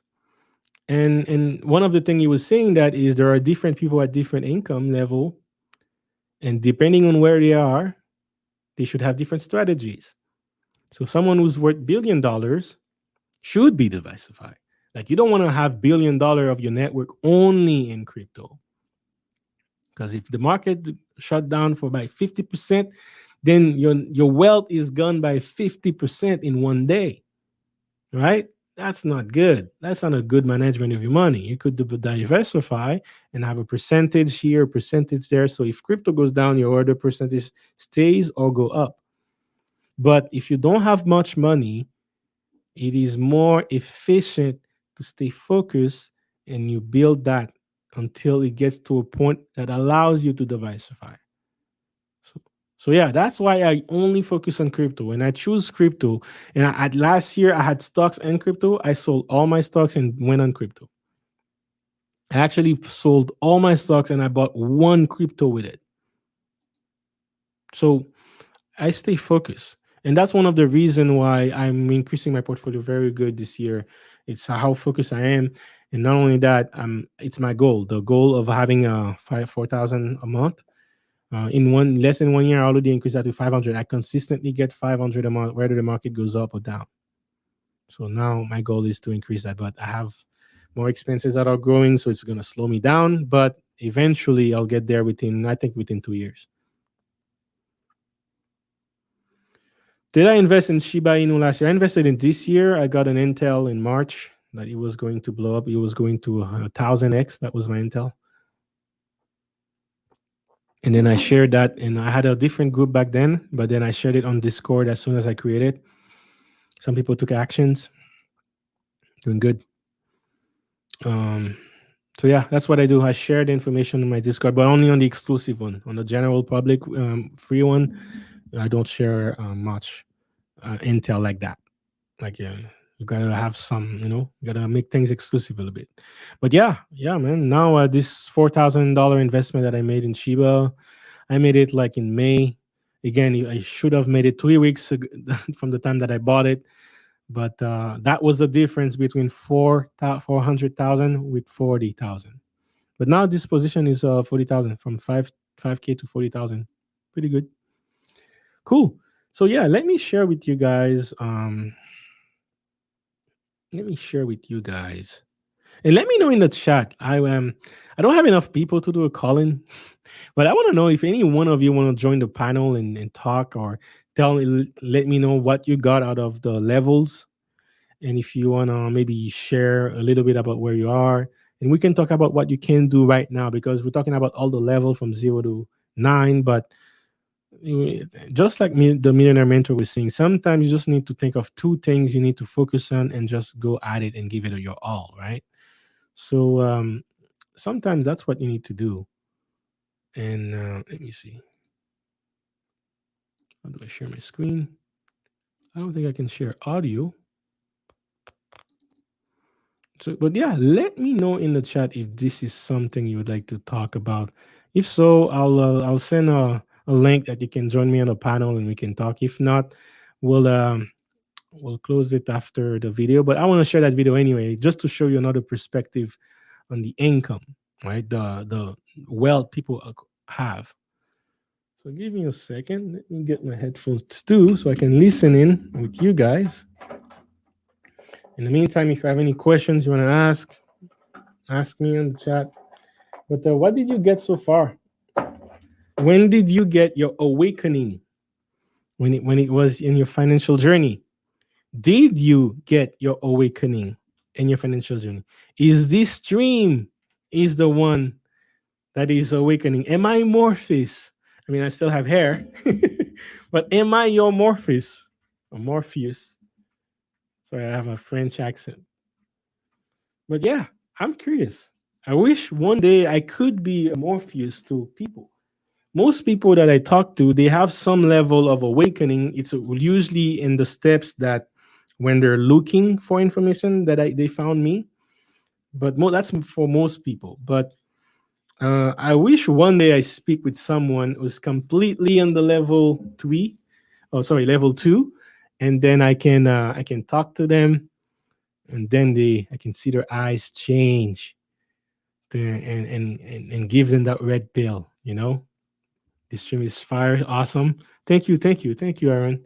And again, if you want to talk, man, join me on the Discord. We'll talk. All right, let me share this with audio.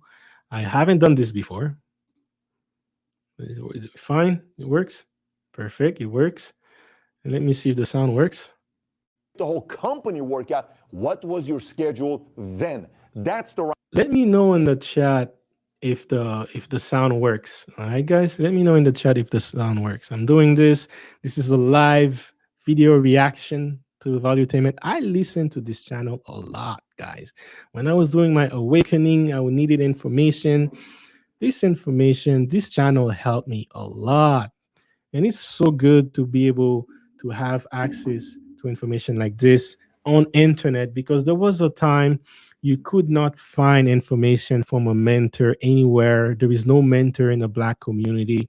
So to be able to find mentors online that are putting it on a blackboard, on a whiteboard, teaching you, giving you content every day, every week.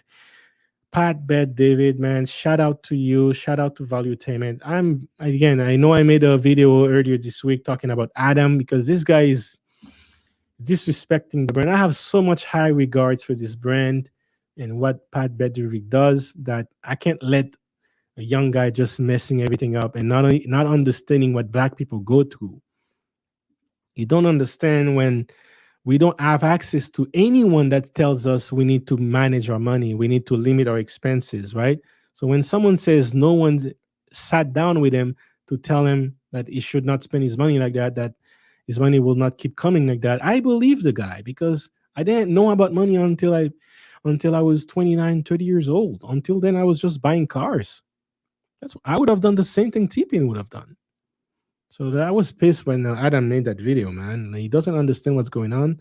But anyway, let's just listen to this. Thank you, Aaron, for um, interacting. And yes, I wanted to know if it works. So I guess now it works. Thank you, Mutombo, Wealth Engineering. Let's listen to Was this, starting guys. up his company, trying to make the whole company work out. What was your schedule then? That's the right question. So let me explain to you what I mean by this. In America, when it comes down to net worth, wealth, there's different brackets you fall under. I'm going to talk about some of the ones here. One of them is affluent. In America, if you have $100,000 to $1 million of liquid net worth, you are considered part of the affluent class. If you have $1 million. Now, if I would ask you guys, what is the middle class income? What is their net worth? Where would you say, what would you say? Let me know in the comment section, guys. What would you say their net worth is? Now, whatever you think the net worth is, what I'm trying to tell you guys is, in this decade, I want you to imagine that if you don't have a million, if you don't have $1 million, you're not in the middle class. That's what I want you to think. If you're not a millionaire, you're not the middle class anymore. That's it. Seriously, guys, like, it's going to be bad, because what $100,000 is now, 10 years from now, maybe you're going to need $1 million to have the $100,000 equivalent. So, yes, get your income high, guys. Dollars to $5 million of liquid net worth, you're part of the high net worth class. If you have 5 million to 30 million, you're part of the very high net worth, which, by the way, there's 4.795 million of those in America, of which 393,500 of those are specifically just from New York City. And then you have the ultra high net worth, which is the very high net worth are in New York City. So that happens in cities that are dealing with money. Toronto, that's where all the ultra high net worth of Canada are. In states, that's where it's because they're dealing with, let's say, hedge fund managers, right? You see a lot of them, hedge fund managers, people that are working in finance, managing other people's money and making tons of money in between. This is what crypto is going to destroy. So with the DeFi, decentralized finance. So yes, guys, very high net worth. That's what it is. Again, if you need to be a millionaire to be in the middle class, then you need to have like 10 millions to be like considered high network and so on, right? Everything, you need to be a 10 billion to be a billionaire, not 1 billion anymore. Everything will be a tenfold. somebody that has 30 million to $999 million of liquid net worth. There's only 73,110 of those, 8865 in New York City. That puts you in a 0.003% of America. Let me say it again. 0.003% of America. America has a population of over 350 million people. Now you have 0.0003. So this is like, all of them are in the 1%. But if you break it down, the higher network you Not in go, the 1%. the yeah, the higher network you go, less people are in this pyramid, right? The top of the pyramid is small, the bottom is large. So it's a financial pyramid there. Not in the 10%, not in the 0.1%, you're in the 0.003% of America. Then comes the billionaire class, which you got to have $1 billion or more to be part of that category. So now, when I'm explaining this to you, you may be looking at me saying, Pat, I don't know where you're going with this.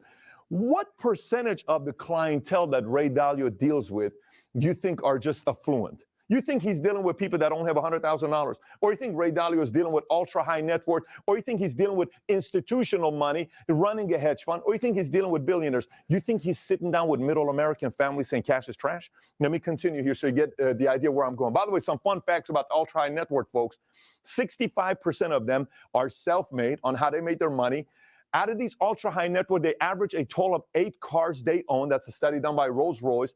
3 out of the 4 ultra high net worth own a jet, and 22% of them. Sheesh. 3 out of 4 high net worth individual own a jet. It's crazy. And that's just below $1 billion. That's like basically what Jay-Z, oh, Jay-Z actually is in billion with, oh man, I don't know. But yeah, man, that's crazy. 22% of them ultra high net worth individual build their wealth in finance, right? I wish I knew this when I was a kid.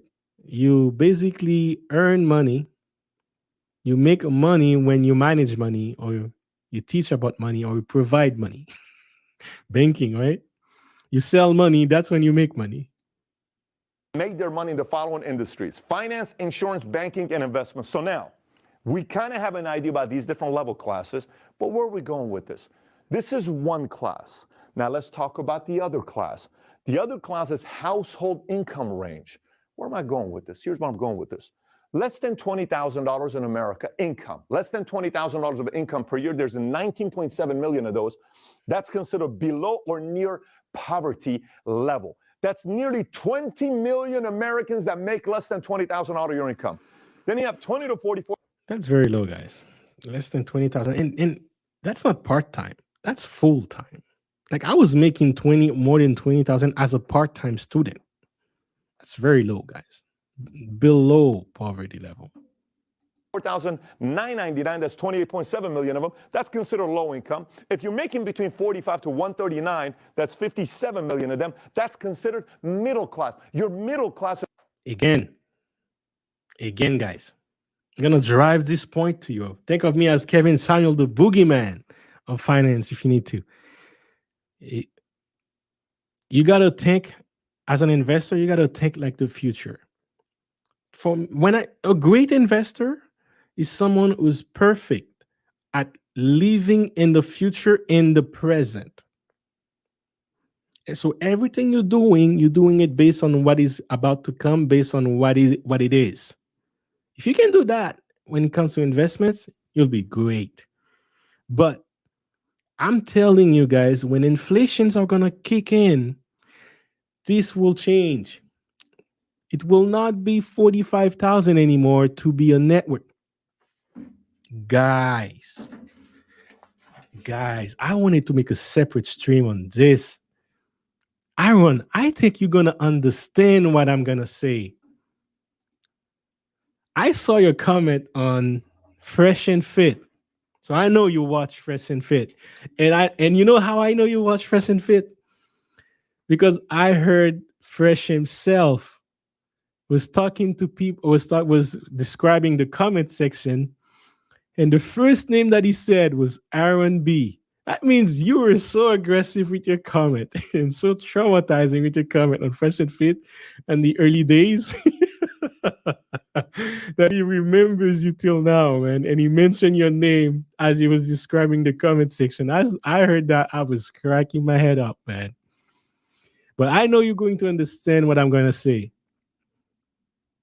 Yes, you're a mod in Fresh and Fit. Shout out to you and shout out to Fresh and Fit for growing their channel so fast and also motivate me in doing streams and so on. But guys, let me show you that we're already living in the future. And I will make a separate stream about that. What did I say? I say If you want to believe that you're in the middle class, you need to make $1 million. Why? Because when inflations are going to kick in, hyperinflation are going to kick in, $100,000 will be as if you're making $10,000. This is how bad it's going. And let me show you the proof. In Fresh and Fit, these guys made a fortune bringing women every night. Women that are in the 20s, women that are in the 30s, early 30s, mid 20s.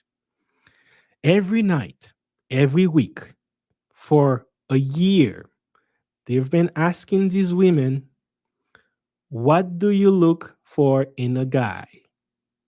One of the first criterias that they mention in a man, six figures, 100,000. That is the first criteria they mention. They don't care if the man is pretty. Actually, I retract that. They do care that the man is pretty and making six figures. So that means if I make six figures, I can't be dealing with a lot of these women. I gotta make eight figures for me to be dealing with these women. I like to make jokes about my looks, but seriously, guys, for it, this is one of the most eye-opening things I see. And as an investor, I'm watching this trend very closely. I made that experience myself, guys. In Canada, they're not seeing 100,000, but they are seeing 70, they are seeing 80. They're not saying 45. So if you are making 45, you may think you're in the middle class, but to these women, you're poor.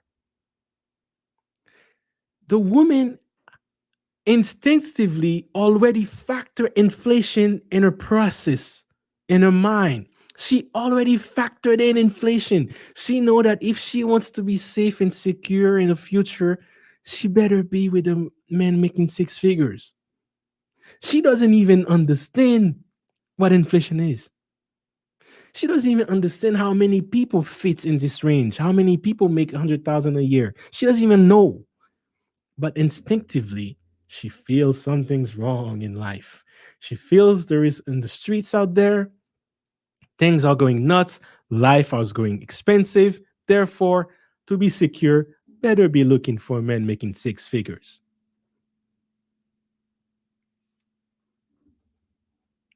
You know how this happened? This is how. When everything's are going up like this, next year you do that show, 2 years from now you do that show, you might hear the women say 300,000 if this continues. So that's what I'm saying, guys. You will not become a millionaire. Not a. If you're not a millionaire, you won't be in the middle class 10 years from now. And that's the level of urgency I need you guys to have. If you want to have the same life that you have right now, where you're not wearing expensive clothes, you're just wearing normal clothes, you're not living in an expensive area, you're just living in a normal area, you just have the enough money to pay for your rent, pay for your food, pay for your vacation once a year. That's the only life you need and you want, be a millionaire. Because with inflation, man, it's going to be a different story. So wanted to point this out there. This is last year. This is last year table. This is not this year's table. This is model. You gotta adjust that to 75. 39, that's 57 million of them. That's considered middle class. You're middle class if you're making 139 per year. But let me know in the comment section, Aaron, if I'm wrong. Am I wrong when I say all these women are asking for six figures? Because you like you said, you're more than fresh and fit. Let me know if I'm wrong. Because I watch this show a lot, and man, that is something that shocks me. Not that long ago, he mentioned your name. I think it was probably 2 weeks ago or last week. But yeah, he was imitating you. I was like Aaron B or something. Like he was funny. I was laughing. But he mentioned your name, Aaron B. There's no anyway, man. Shout out to Fresh and Fit. To 149, there's 2.6 million. That's part of the upper middle class. 150 to 199 is high income. And last but not least, those of you that make 200 plus $1,000 per year, which there's 9.9 million of you, you're officially in the highest tax bracket. So remember, so far we've looked at two different things. You got wealth, liquid net worth, and then you have income going from below poverty level to those that are at the highest tax bracket. So where am I going with this? So that's just wanted to show you this, and I wanted to show you this again. You may have $1 million net worth and have a middle class income. You don't necessarily have to have a high income to have a high net worth, right? If you're disciplined with your finance, if you invest in your finance, if you invest early enough, you can have reduce your taxes by having a low income or medium income and then leave off your investments. It's going to start efficiency. Efficiency, people. I mean, of course, if you want the 8 figures and 9 figures, you're going to have to put high income and then reinvest all that high income in in investments that are going to get high, or something like an IPO, or something like a startup where the startup is going to be an IPO. Well, yeah, that's going to put you in a 8 figure, 9 figure net worth easy. But if it works. But overall, you don't necessarily need a high income to get a high net worth. However, it does help. It does facilitate it does makes it easier to get there. And when you get there, you might play with the taxes depending on how they are to put right below the maximum level of taxes, and then do other things to reduce your taxes as well. But that's the game of keeping money, not holding money, not giving it to the government. But yeah, just wanted to show you that different incomes and the level of net worth, but also emphasize on the point where that's what the requirements are in 2020. In 2021, the ground is shifting. We have a different story. This is September 2021, guys. Now we're in October 2021. This is a different story. And I'm telling you this, guys, next year it's going to be almost double of this. If we're looking at 2021, 2022, I think it's going to be 30% everywhere on top of that 20% that you see here. That's what I think. That's why I saved this, and I'm going to be looking for the exact same stats next year. Guys, inflation is coming. Be a millionaire now or be poor. There is no middle class anymore. With that said, guys, shout out to you, Aaron B. I'm not lying. Yes, women, man, these women are asking for 6 figure man. They're asking for a high value man. Shout out to Kevin Samuel. Not every night.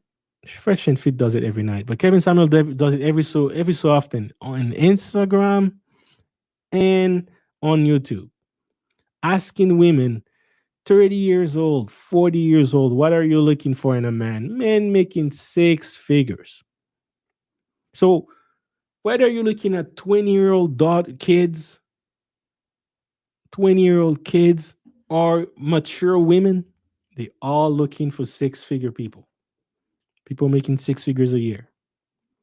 That is to me a problem with the generation caused by something. One of these things is the life that keeps increasing in the last couple of years, over and over. People living paycheck to paycheck all the time. They have no way to get out of it because they're not financially educated, and they also have within their own education, they feel like they're stuck there. They have no way to get out. So their way to get out is a 6 figure man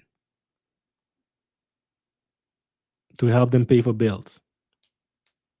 A lot of them say that. Some women say, shout out to Blueface or Blue Diamond or whatever her name is. Some women say, even if you break up with them, you better still paying for their place. You better still paying rent.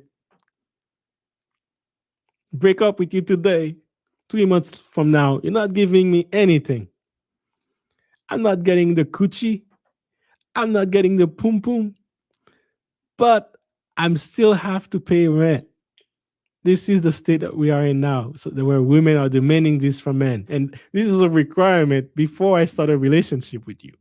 Anyway, guys, I want to make a stream about this wealth and society and relationship. We're going to talk about a lot about that. I'll have an entire week dedicated to that. But today, I really wanted to talk to you about the level of the game. The level of the game is 10 levels. Most people are in the first three levels and they're stuck there. And that is 85%. 85% of the population is stuck on the first three levels. 85%. So you just moving to the next level, you're already better than 85% of the population. In Canada, in Canada, millennials are not saving any money. It is rare to have a millennial saving even $1,000 for a rainy day, right? Millennials are not saving any money. It is a crisis. It is a crisis, guys. Let me show you an article. I found this article the other day and I was like, I gotta share this today. I forgot to share it earlier. Look at this. Look at the date. Updated September 21 to 2021. This is fresh. Fresh data. Fresh. 70% of millennials are living paycheck to paycheck, more than any other generation. More debt, they're less financially educated. And this is for all the communities, but it affects us worse in the black community. Because even before the other generation was poor, right? At least the other communities, like they could say their other generation was average, but us, the other generation was poor, we're still poor. So it affects us worse. 70% of millennials are living paycheck to paycheck. So the first three levels, guys, 85% of the population is in there. And the level two is the most dangerous, right? The level where you maintaining life. You can pay for your bills. You're living paycheck to paycheck, but you feel like you are able to do it. It's the most dangerous because that's the one that makes you feel like you can afford the life that you're living, which is a life of debt. It is not a life of wealth. And sooner or later, you will need to have the awakening. But if the earlier you have it, the easier it is to deal with.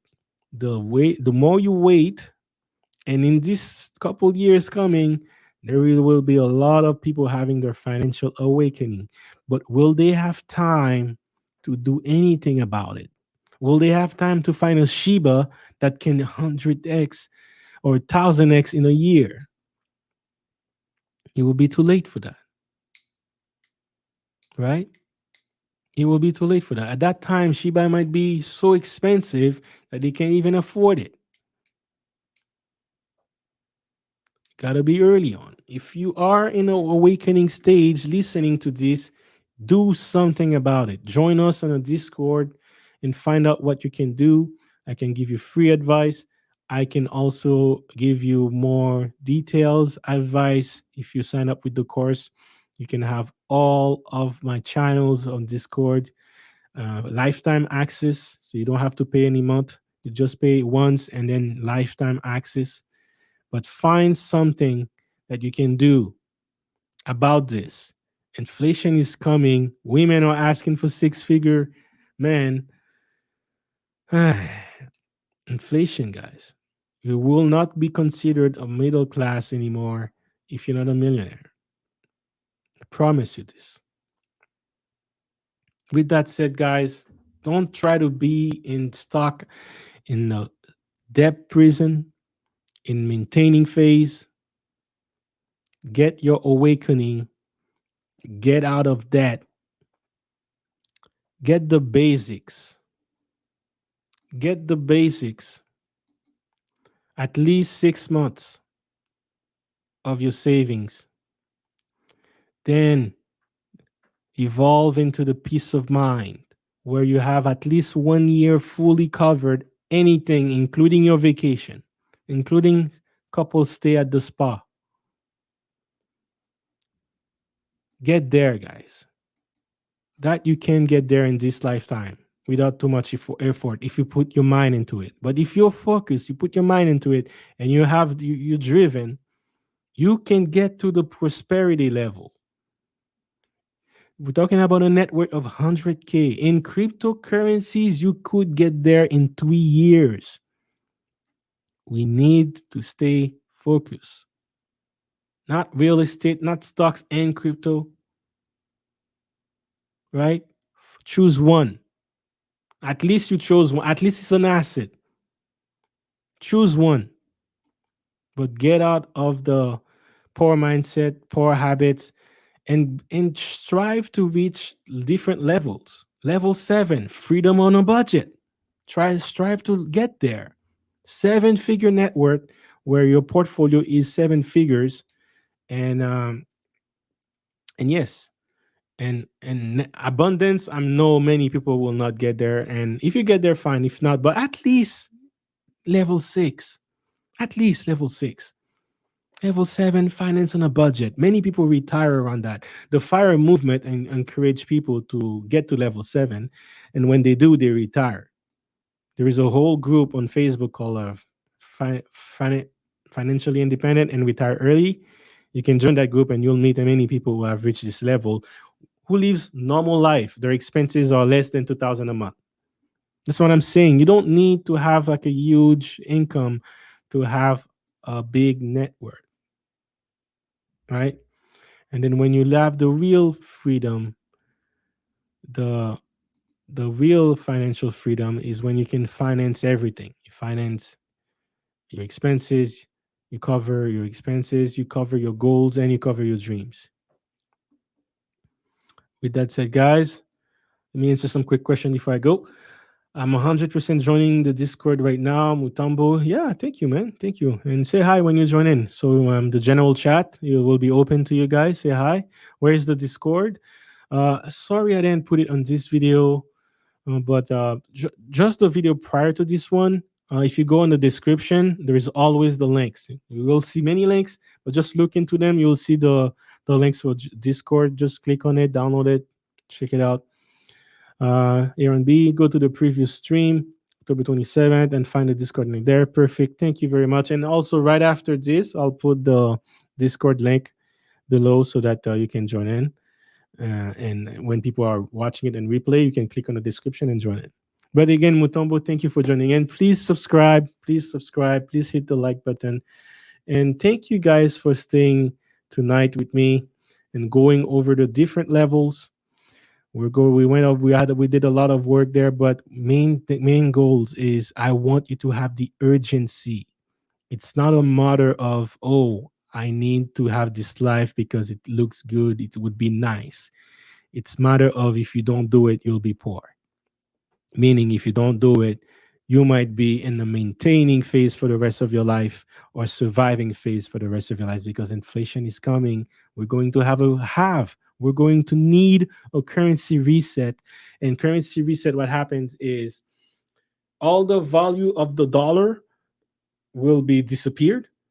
And then if you had assets, they will be calculated on a new currency. So if I hold gold, and gold is worth $2,000 for an ounce, just a random example, and then now they don't count gold per US dollar anymore. And let's say let's call the new currency we call it we. So instead of we, and one we is equal to $10,000 US dollar, right? So what they were going to do is they're not going to calculate the 1 ounce of gold in that was worth $2,000 anymore. They're going to calculate that in we. So it might be point 0.2 we or something. But yeah. So if you had the asset, then you still maintain the value. But if you had no assets, then you lose the value, right? If you hold the currency, you only bought liabilities, you were living paycheck to paycheck. When the currency happens, you still at the same place, and you have to work harder to get the new currency that is valuable. Whereas people who had assets, you just switch currencies. You don't sell it in euros or US dollar anymore. You just sell it in Bitcoin, maybe. Bitcoin, perfect. 1 ounce on gold can be denominated in US dollar or can be denominated in Bitcoin. So you'll just change the unit to Bitcoin, but you still had gold or you still had Bitcoin, but did you had US dollar? Oh, we don't use that anymore. Anyway, guys.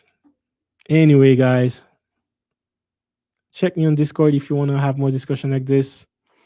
And thank you for guys for staying on the stream. We'll talk on the next one.